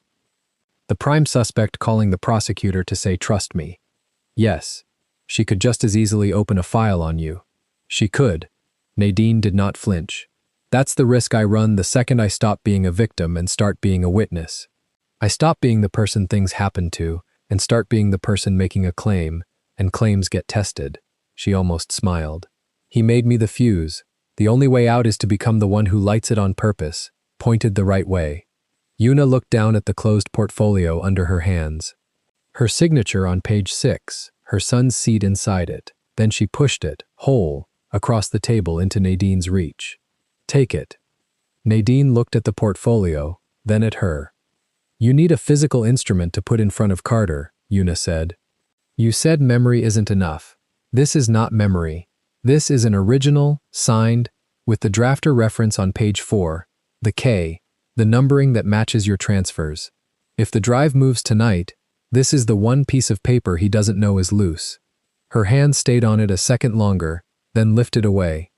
I read it upside down on a bed. Now read it right side up in front of a prosecutor.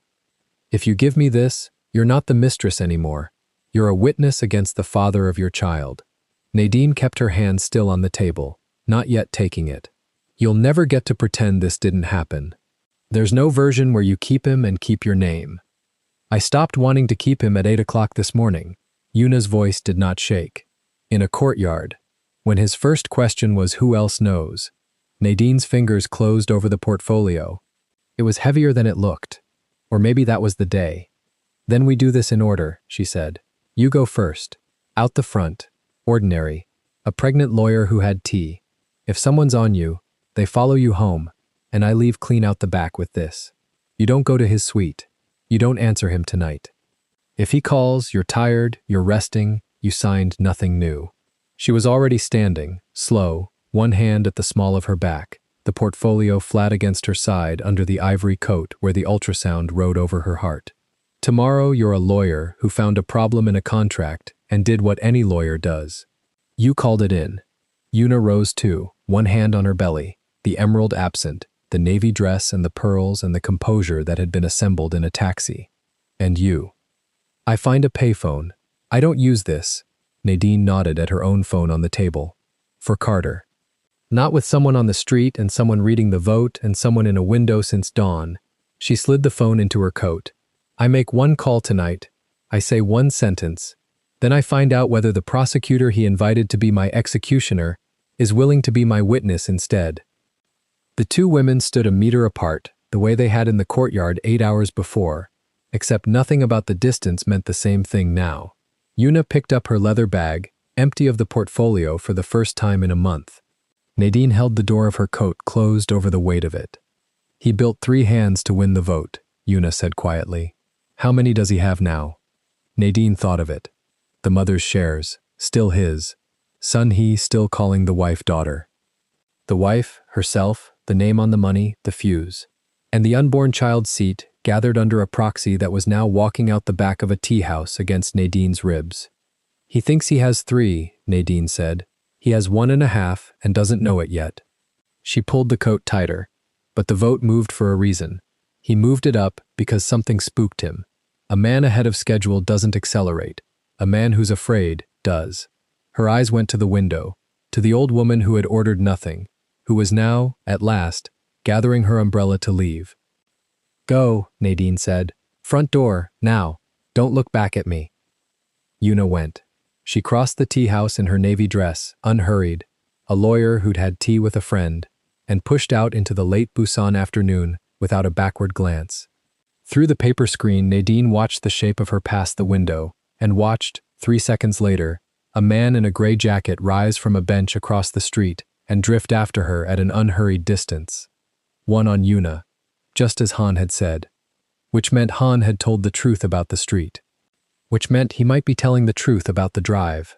Nadine stood alone behind the screen with a proxy against her ribs and an ultrasound over her heart, and did the arithmetic one more time, because arithmetic was the only thing that had not lied to her all day. Somewhere across the city, a portable drive with 19 forged transfers was being prepared to move. Somewhere a prosecutor was finishing a 2-year file that didn't know it was about to change shape.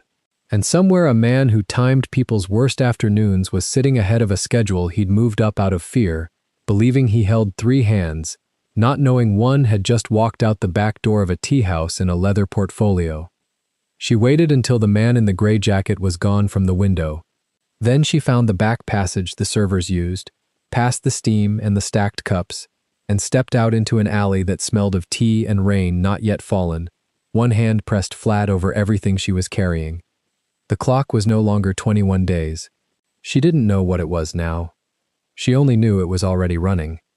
The payphone stood between a shuttered noodle stall and a bank of vending machines, and Nadine fed it 3 coins before she trusted her hand to dial. She had memorized the number from Carter's office letterhead months ago, the way she memorized every anchor she might one day need. The line rang twice.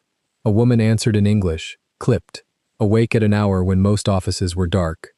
"Carter." "You don't know me yet," Nadine said. "But you've been circling Haryong for 2 years, and tonight the only physical copy of what you're looking for gets moved out of Busan." A pause, not a hang-up. Nadine counted it as the first thing that had gone right in 18 hours. Who is this? The auditor whose signature is on 19 transfers she never authorized. Nadine kept her voice flat, a patient reciting facts to a chart. It isn't a money story. It's corporate control taken with forged instruments. Family paper and financial paper, split so neither of your desks ever sees both halves at once. Put them on one table and it's securities fraud. The vending machine behind her hummed. Somewhere down the block a scooter passed, its light sweeping the wet street and gone. "Where are you?" Carter said. "Not on this phone. There's a drive. 4th floor annex, Haryong Terminal, sealed since this morning. It finished copying everything. Tonight it leaves.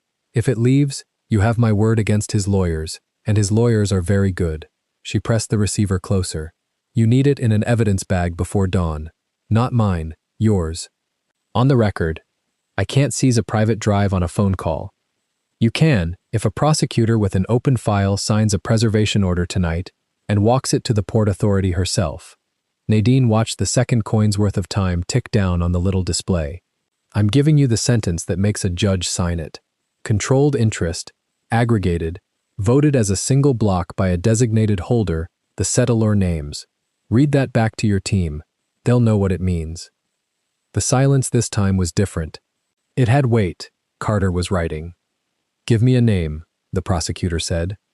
Nadine looked at the dark window of the noodle stall, at her own reflection holding a phone in a coat that had crossed a whole day. She thought of an initial on page 4. She thought of a whispered surname behind a paper screen. She did not give it. Not yet. Names put in the wrong order get people killed before the paper's ready. She heard how calm she sounded and did not question it. "Move on the drive. I'll bring you the instrument that explains it. Tomorrow. In daylight, in your office, with a witness who signed one of these things herself. If you're wasting my night, I'm 5 months pregnant, and I copied $4 million of your case onto that drive myself," Nadine said. "I am not wasting anyone's night." The line held. Then Carter, quieter, "Stay reachable." The call ended. Nadine set the receiver back in its cradle with both hands, the way you set down something that might still go off. The third coin dropped into the return slot, unused. She left it there. She did not go home, because Han's message had told her not to, and because she no longer had a home in this city that anyone else didn't already know. She took a room in a business hotel 2 districts over, paid cash, gave the clerk a name that wasn't hers, and a passport she was careful to slide back into the coat before he could photograph it. On the 9th floor, she sat on the edge of a bed she didn't turn down, and set the leather portfolio on her knees and the ultrasound photo on the nightstand, facing her, and she waited for morning like a woman guarding a door. Morning came gray. Her phone had 4 missed calls, none from Han, none from Yuna, all from a Busan exchange she didn't recognize. She didn't call back. She called Yuna instead, on the number they'd traded at the tea house. It rang until it stopped ringing. She tried again at 8, at 9. At 10, a man answered Yuna's phone. "Miss Seo is resting," he said, in careful English, and hung up before Nadine could put a foot in the door of the sentence. Nadine stood at the 9th floor window with the dead phone against her collarbone and understood that the night had not, in fact, gone right. It had gone right on her end. That was not the same thing. By noon, she knew how wrong. The first sign was the account. She logged into the audit portal from the hotel's business center, a beige room with 1 working terminal and a plastic fern, and the credentials that had let her into Haryong's ledgers for 3 weeks returned a single gray line. Access revoked. She tried the mirror she'd built on a neutral server, the read-only copy she'd seeded before the terminal, the quiet insurance of a woman who trusted no one's servers but her own. Gone, not locked. Gone, as though it had never been provisioned, the folder replaced by a permissions error with her own name in the denied field. She refreshed once. The gray line held. She refreshed again, slower, as though patience were a credential the system might eventually honor. It wasn't. A woman 2 chairs down glanced up at the sound of Nadine's breathing and went back to her boarding pass. She sat very still and let the screen tell her the rest. He had frozen it all overnight. Not just her access, the accounts themselves. The 3 shell companies, the operating funds, the transfer histories she'd traced for 19 months of forgery, flagged, sealed, wrapped in an internal compliance hold that only Haryong's own officers could lift. To an outside prosecutor, it would read as a firm cooperating, tidying its house, freezing suspect funds pending review. To Nadine, it read as a man burying the body in the same hole he'd dug to prove he was innocent. The evidence still existed.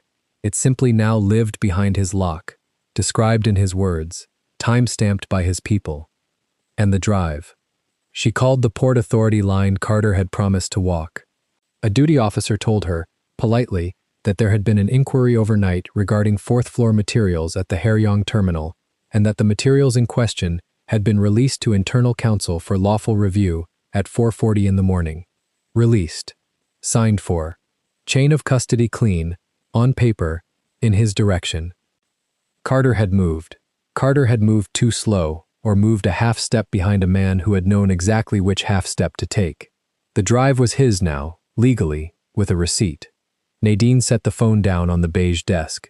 The plastic fern didn't move. Nothing in the room moved except the cursor blinking in the denied field with her name in it. She had lost the money. She had lost the drive. In one night he had taken the 2 things she'd bled a day and a hospital band to hold, and he'd taken them so cleanly that every record now said he was the one protecting them. Her hands found the edge of the desk. She breathed through the tightening low in her belly. Not contractions, she made herself name it. Not that, just her body doing what bodies do when the floor tilts. And she did the only thing left that was hers to do. She thought. The plastic fern watched her think. She almost laughed at it. 19 months of forgery she had unwound alone in a locked annex, and the man had undone all of it between midnight and dawn, with 3 phone calls and a receipt. That was the part that sat coldest. He hadn't outworked her. He'd out-owned her. He held the building, the servers, the officers who signed the forms, the lawyers who wrote the words those forms used. She held a portfolio and a hospital band, and a body that kept trying to give out on her. She pressed her thumb once, hard, into the center of her palm, an old habit from the worst afternoon of her life, the one where she'd let a phone ring. It steadied her, the way it always had. Not comfort, ballast. He had frozen the accounts. Fine. Frozen wasn't erased.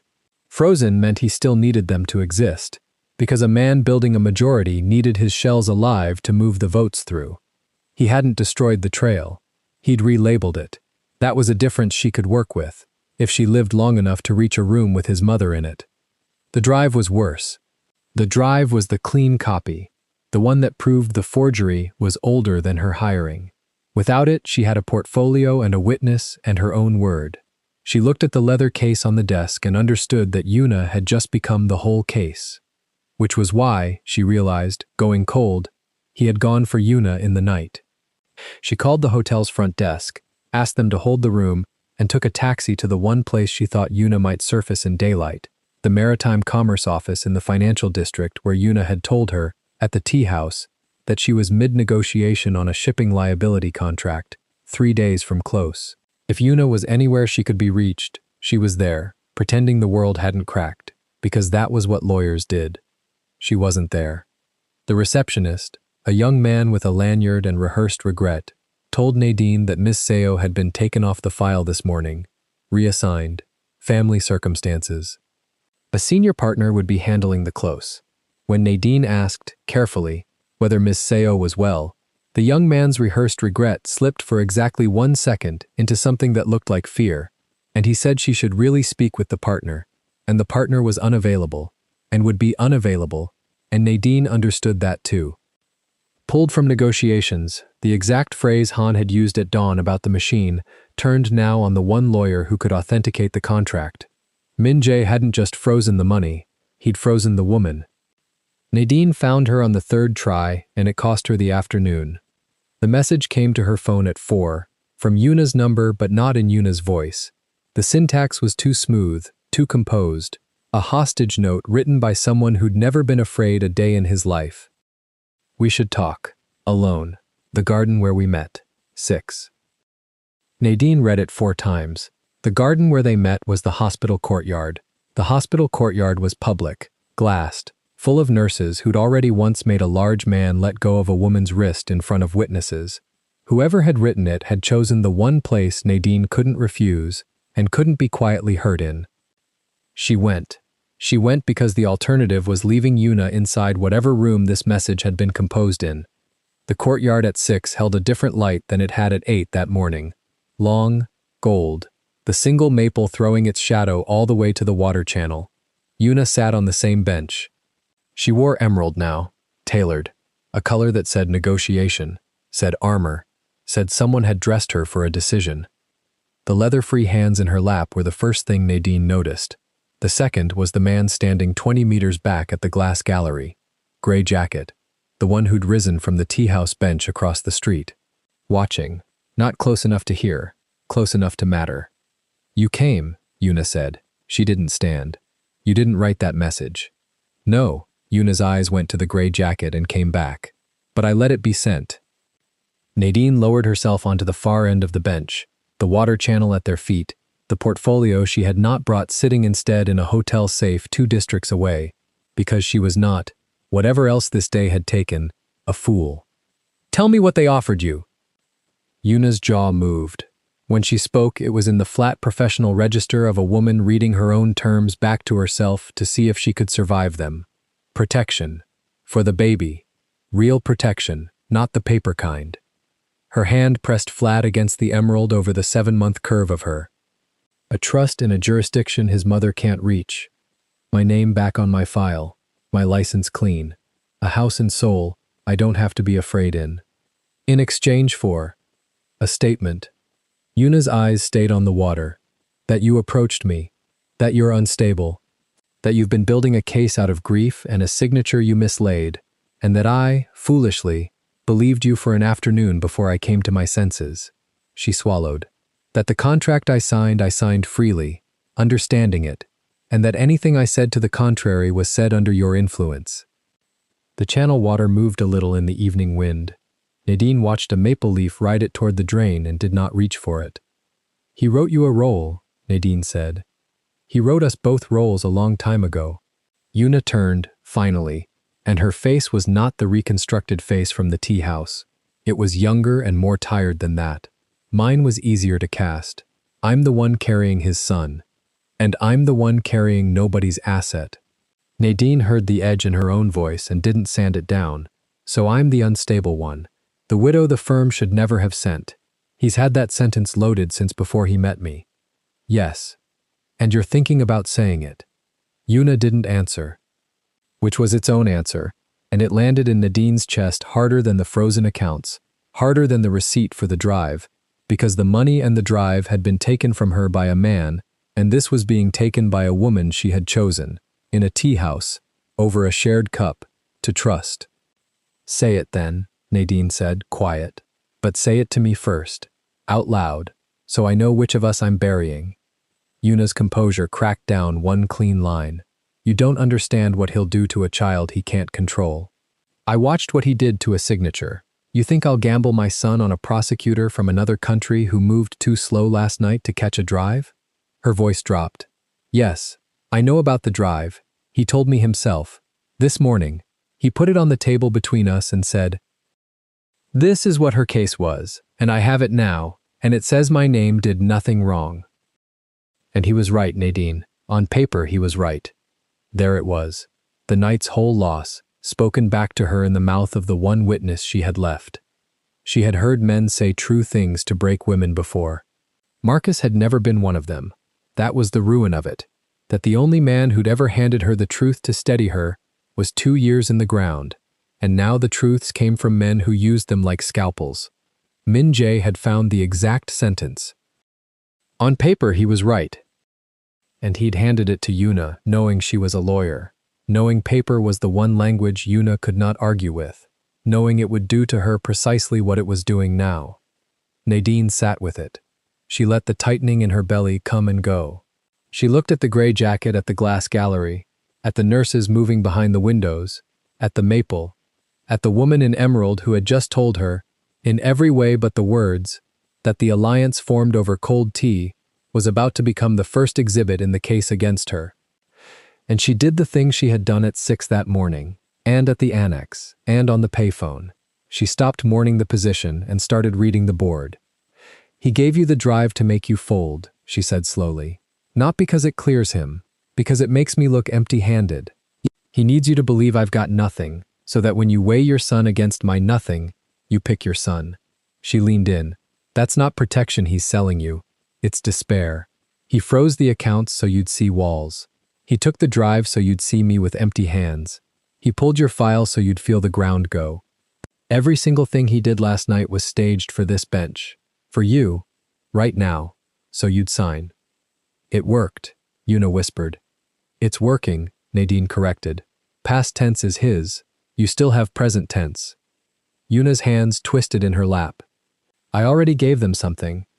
The evening seemed to still. "What?" "The portfolio was the original. You have it. But there was a photograph, on my phone, of the spousal instrument cover page, the one I saw in the suite. The words, the date." Una's voice was almost gone now.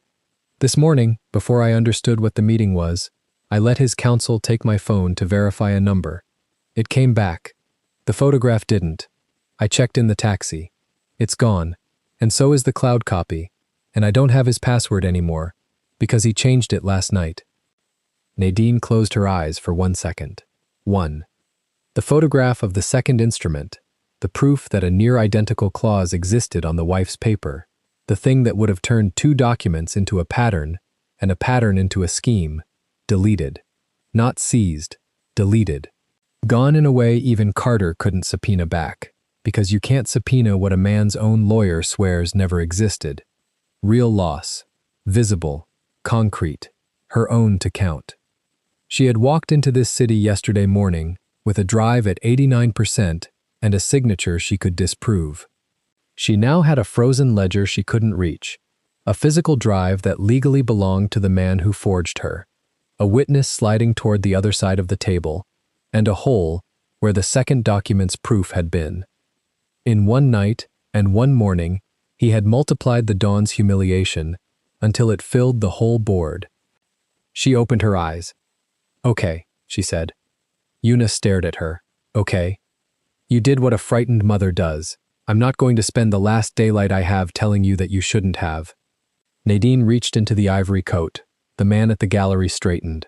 She moved slowly, showing her hand, drawing out not a drive, not a phone, but a single folded sheet of hotel stationery, covered edge to edge in her own small architect's hand.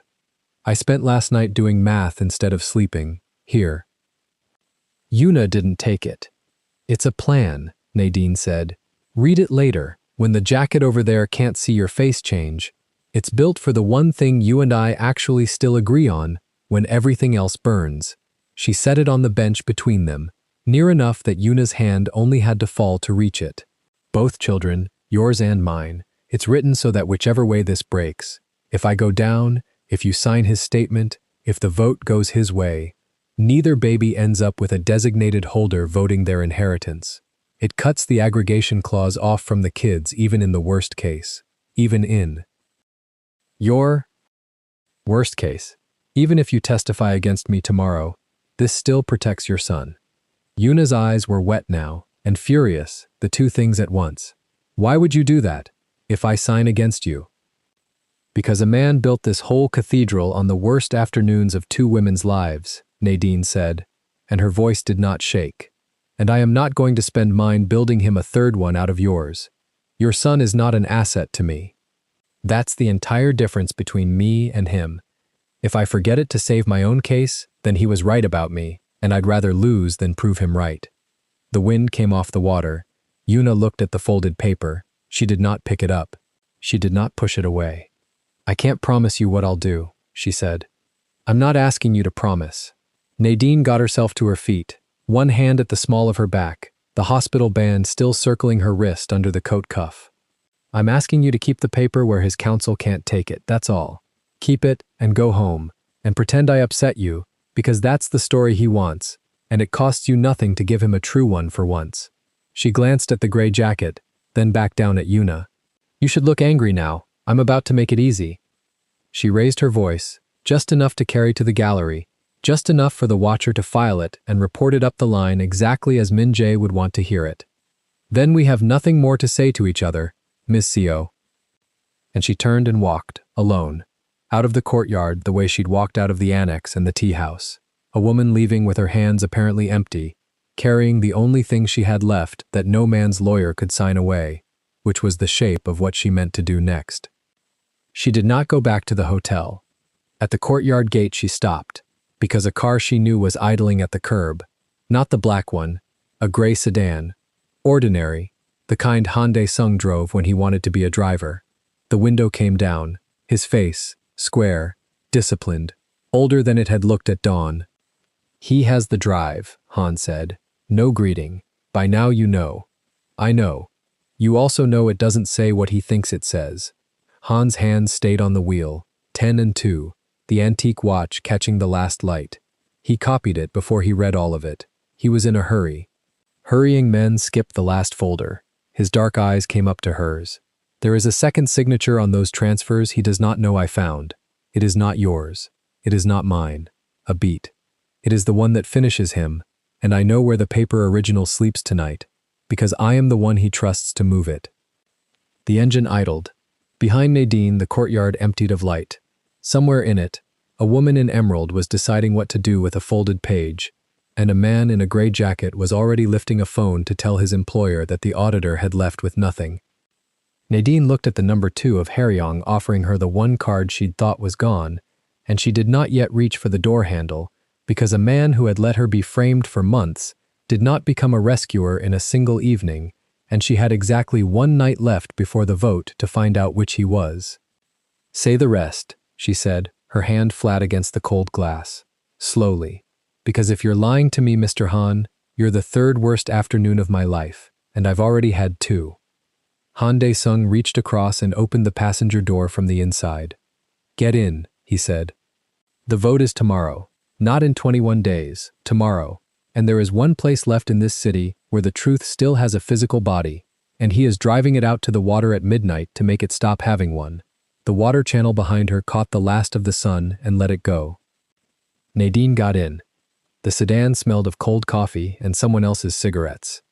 Han pulled into traffic without headlights for the first block, then switched them on like a man remembering a rule. Nadine held the door handle, not to open it, to know where it was. "Talk," she said. "All of it, slowly." Han drove. He watched the mirrors more than the road. There is a fish market past the 3rd bridge. Behind it, a cold storage unit Haryong rents under Songjin Marine. He let the shell company's name land. "That is where the paper sleeps tonight. He signs for it himself at 11. He takes it to the water at midnight." "Why tell me instead of taking it yourself?" "Because if I take it, it is a theft, and it dies in a drawer as evidence I stole." His jaw worked. "If you are there, it is a seizure. You have a prosecutor. I have a signature I need cleaned." There it was. She'd said it to Yuna a day ago, and here it was in his own mouth. "Your signature," Nadine said. "He forged mine 11 months before he forged yours." Han's hands stayed at 10 and 2. 16 transfers carry a drafting mark that reads H. People will say H is me. It is not. It is him, wearing me, the way the K ones wear no one yet. She turned in the seat. The K transfers, 3 of them, the biggest. Those he did not trust to anyone. A muscle moved under his eye. Those he drafted himself. The bridge lights slid over the dashboard and off. Nadine did the arithmetic she'd been carrying since dawn a day ago, and finally set it down. 16 wearing Han, 3 wearing no one. A man who framed his own second-in-command first, as practice, as insurance, so that when the money was found, there would be a face to hang it on that was not his. "He was going to give you to Carter," she said. "Same as me. He was going to give her a room full of us." Han's voice flattened. "You for the certificate, me for the H. The lawyer for the signature she put on a contract she didn't read. 3 people who could each be made to look like the center. Prosecutors like a center. And the actual center walks out clean, holding a majority. Holding a company. Han slowed for a light he could have run. That is the part your prosecutor keeps missing. She thinks this is stolen money. 4 million is nothing to him. 4 million is bait. The prize is the vote. They parked 2 streets from the market, nose out. Han killed the engine and they sat in the tick of cooling metal. There is a folder, Han said, that he skipped when he copied your drive in the dark. The last one. He was in a hurry, and it sorted to the bottom by date, and he did not scroll. A thin sound left him that was not a laugh. He built a machine that runs on other people's worst afternoons, and it broke him to rush one night of his own. What's in it? Minutes. Han reached under his seat and drew out a flat metal case, the kind that held cheap cigars, and did not open it yet. Council minutes. Internal. 2 years of them, the night the audit was invited, the name asked for, the vote moved from a season away to a day away. He set the case on his knee. And a memo, in his own drafting mark. The K, ordering the affair. Nadine went still. Ordering it, she said. Not those words. Men like him do not write those words. Han's thumb sat on the latch. He wrote a schedule. When to meet the lawyer. Which port dispute to lose to her firm on purpose so she would be assigned. When the pregnancy should be far enough along to bind her. He wrote fights, Ms. Baptiste. Staged ones. Dates where he would be seen being cruel to her in public so that later, when she spoke against him, it would read as a bitter woman and not a witness. The courtyard. The wrist grabbed in front of nurses. Let go. The release, studied and gentle. He had been performing that for a file. He used her grief the way he used mine, Nadine said. Her voice came out level, and it cost her. The certificate. He needed the afternoon I stopped answering the phone. He needed the widow. Han finally looked at her. Your firm has 40 auditors. He asked for the one whose husband died 18 months before, because a woman still inside a loss does not check the certificate she generated on the day she got the call. He studied your worst afternoon and built a crime on the hour you cannot get back. 19 months, she almost corrected him. Then she let it stand, because the number wasn't the wound. Why you? She said. Why do you get to hand me the box? Han opened the case. Inside, wrapped in a shop rag, a portable drive with a strip of tape across it, and a folder number written in marker. Not the drive from the annex.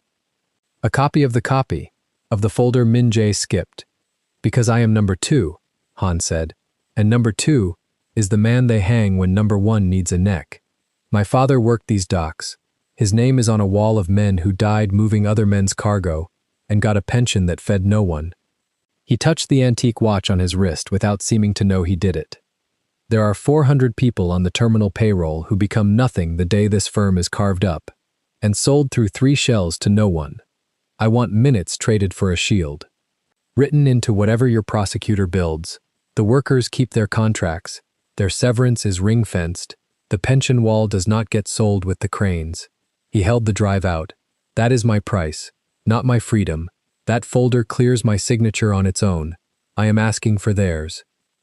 Nadine looked at the drive and did not take it yet. You let me be framed, she said.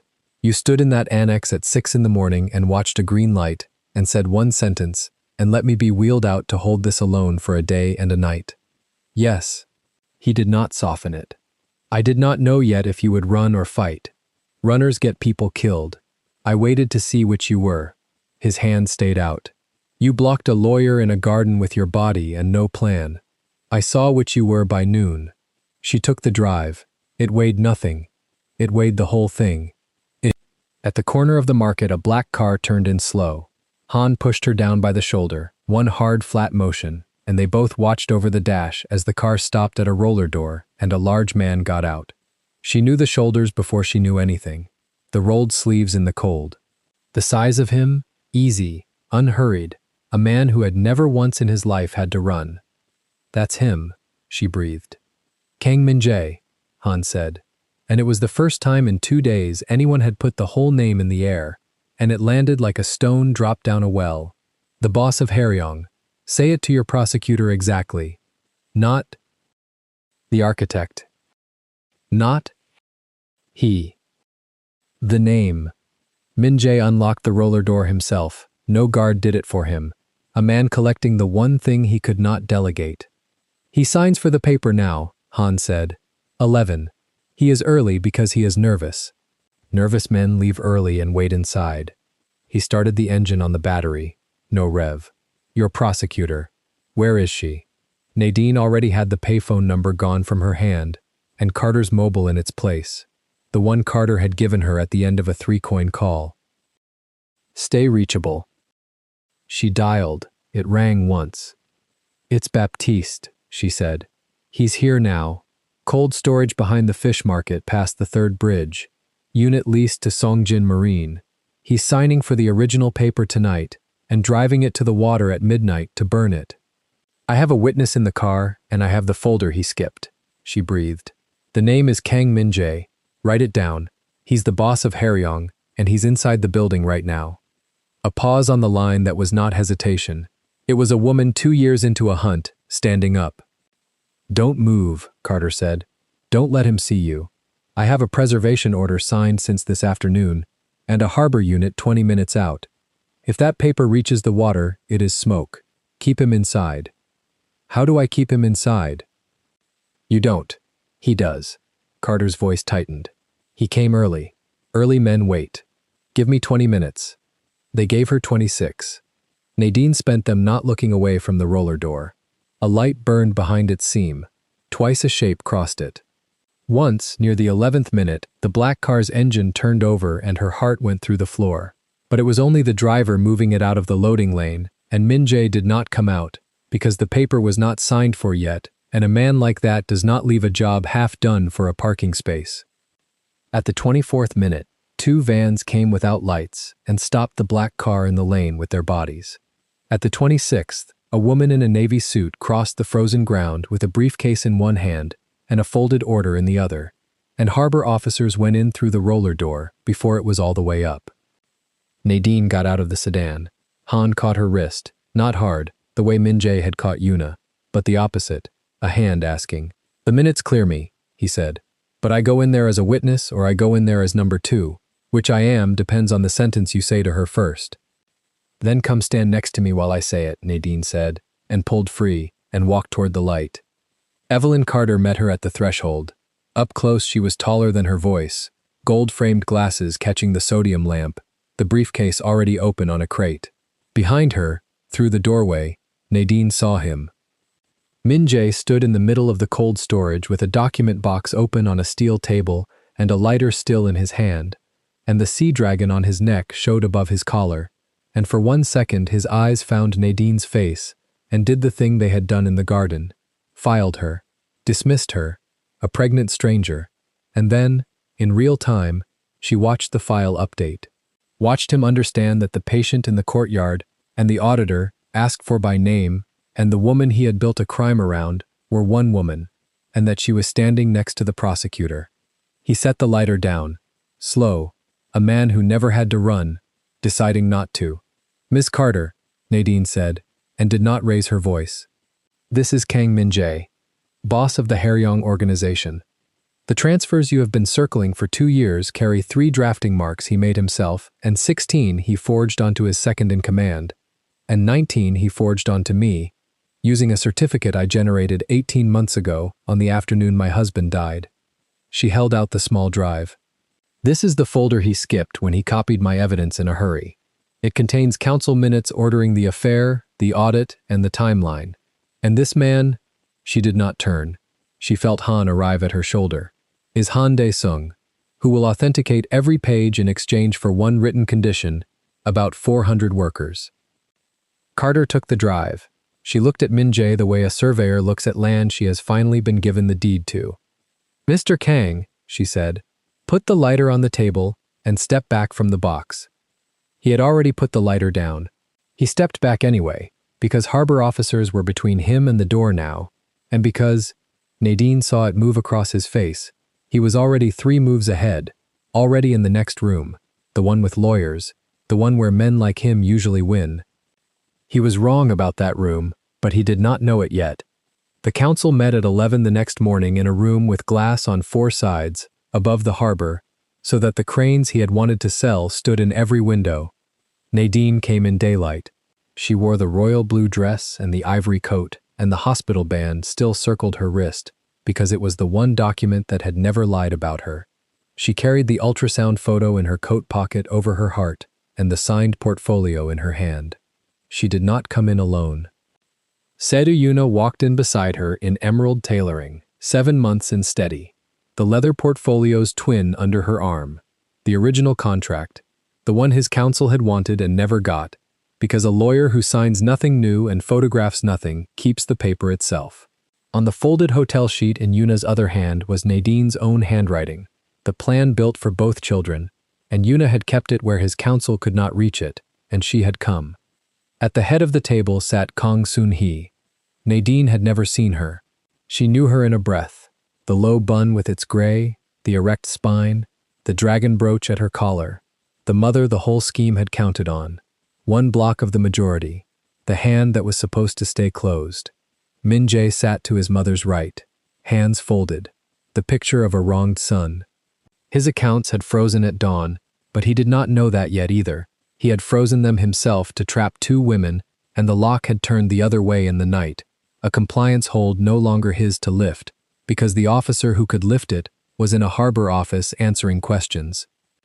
"My son," Sun-hee said to the room, in English, for the foreigner she had been told was unstable, "tells me this woman has harassed his family." "Your son," Nadine said, "asked for me by name because my husband died 18 months before he needed a widow who wouldn't check her own certificate." The room went very quiet. Nadine did not sit. She set 3 things on the glass, one at a time, so the sound of each carried. The audit summary, the real one, the map behind the vendor page. 4 million won in 19 fractured transfers to 3 shells. Songjin Marine, Baekdu Freight, and a third registered to a woman who died in 2019, whose name your son kept alive on paper because control that outlives the people it passes through cannot be asked to testify. She let the dead woman sit there a second. That is not sloppiness. That is design. The contract, Yuna's original, open to page 4. This is not a guardianship. It is a proxy. It hands every vote his unborn child inherits to a holder your son names, irrevocable through the child's minority, surviving the death of the settlor, surviving the death of the mother, alterable by exactly one person, him. She turned it so Sun-hee could read the drafting mark. The letter K, his own hand. The same K on the 3 largest transfers. The same law office.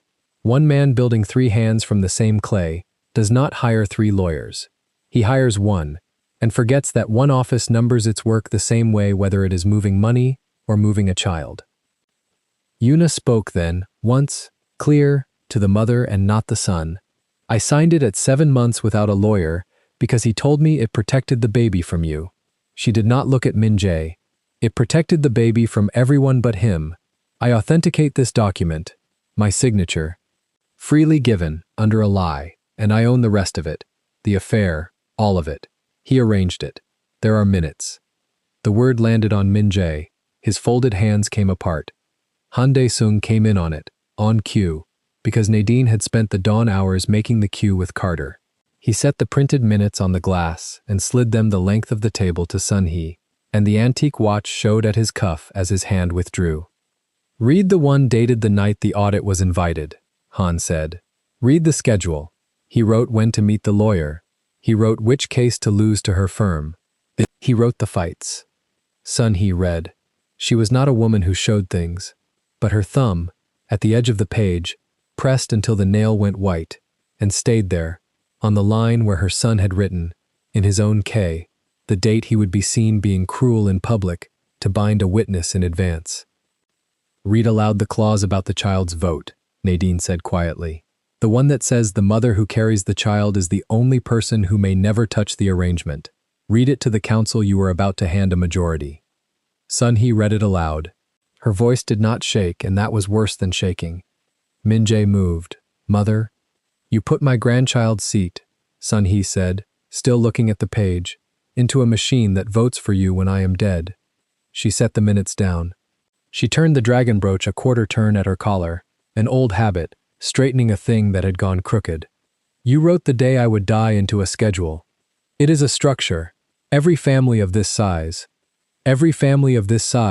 his mother said, does not forge Daesung's father's son, does not forge a widow, does not write fights. She lifted her eyes to the council. I hold my shares and I hold the proxy the family granted me on the council seat. I vote them now. The vote is not until, Min-jae started. You moved it to today, Sun-hee said. You moved it because something frightened you. It was right to frighten you. She looked at the other members, the allies he had counted, the ones who had watched a mother's white thumbnail on a page. I moved to remove Kang Min-jae from all offices of Haryong, effective now, to freeze the restructuring, to open a formal audit under Prosecutor Carter's office, to ring-fence every worker contract, severance, and pension against sale. Her eyes went to Han for one flat second. That last is entered at Daesung's condition, and it is granted. Hands went up around the glass table. Not all at once, that would have been a lie about how power turns. One, then a second who had been watching the first, then the ones who could count, then the last who had no choice left. Sun-hee's own hand last of all, unhurried, final. Min-jae did not raise his. He sat in a room made of glass with the cranes he had wanted in every window and watched a majority form against him out of the exact hands he had spent 2 years and 2 women's worst afternoons assembling for himself. The affair he had ordered, the proxy he had drafted, the mother he had counted on, the number 2 he had practiced framing, every hand he had forged now closing at the same time, into the same fist, on the wrong throat. You built a majority, Nadine said. It was not gloating, it was the last line of the audit. You just built it for the room instead of for yourself. Carter's people were already at the glass door. The accounts he had frozen to trap them stayed frozen, in his own words, his own timestamps, a cage he had welded shut from the inside. The drive he had signed for at midnight sat in an evidence bag with a clean chain of custody that now ran the other way. Somewhere in a harbor office, a laptop that a nurse had once said someone will bring was logged as returned to its lawful owner, her, 2 days late and no longer of any use to anyone but the truth. They took him out through the daylight side, past the windows, so he had to walk the length of the glass. He did not look at Yuna. He looked once at Nadine, and there was no threat in it and no plea, only the blank recalculation of a man discovering there was no next room after all. And then the officers turned him, and he was gone. Yuna stood with both hands flat on her belly. My son has a name now instead of a clause, she said. Her voice cracked once and held. I don't know how to thank a woman for that. You came in the door beside me, Nadine said. That was the thanks. Sun-hee crossed the room to them slowly. Up close she was small, and made of iron and old grief. She stopped in front of Nadine and looked at the hospital band on her wrist, and at the coat over the place where the photo sat. He asked for you, Sun-hee said, because he thought a grieving woman could not fight. A long pause. My son has always mistaken quiet for weak. It is the family failing. I am too old to correct it in him now. She inclined her head, the barest degree, a queen to the only person in the room who had beaten her son on paper. Your child will not be an asset to anyone. I will see to the parts of that a prosecutor cannot. She did not wait for an answer. She went to sit with Han Dae-sung and the minutes, an old woman and a disciplined man beginning the long arithmetic of keeping 400 people whole. Nadine walked out the way she had wanted to walk out for 2 days, through the front, in daylight, with nothing under her coat but the photograph of her own child. The corridor opened onto a plaza above the water, and the noon light came off the harbor flat and clean, and the cranes stood along the docks doing the only honest work in the whole story, moving other people's cargo, staying where they were. She stopped at the rail. For 19 months she had worn Marcus's ring because taking it off had felt like letting the last afternoon win. A man had studied that afternoon and built a cathedral on it, and she had walked into his glass room and taken the cathedral apart with the same hands that could not, for a year and a half, do this one small thing. She worked the ring over her knuckle. It did not stick. It had never really stuck, she had only decided it did. She held it in her palm a moment in the sun. Then she closed her hand and opened it and put the ring in the coat pocket next to the photograph, where the past could keep the future company without either one asking the other to disappear. Her bare hand went to her belly. The wind off the water moved her hair and she let it. She was nobody's asset. She was nobody's fuse. She was a woman who had come to Busan 5 months along to close an audit, and she had closed it. Nadine Baptiste turned her back to the glass room and walked into the daylight, and did not look back to see if anyone was watching from a window, because it no longer mattered who was. If this story moved you, stop for a moment and reflect. Have you ever built the truth for everyone else, only to find your own name forged on someone else's crime?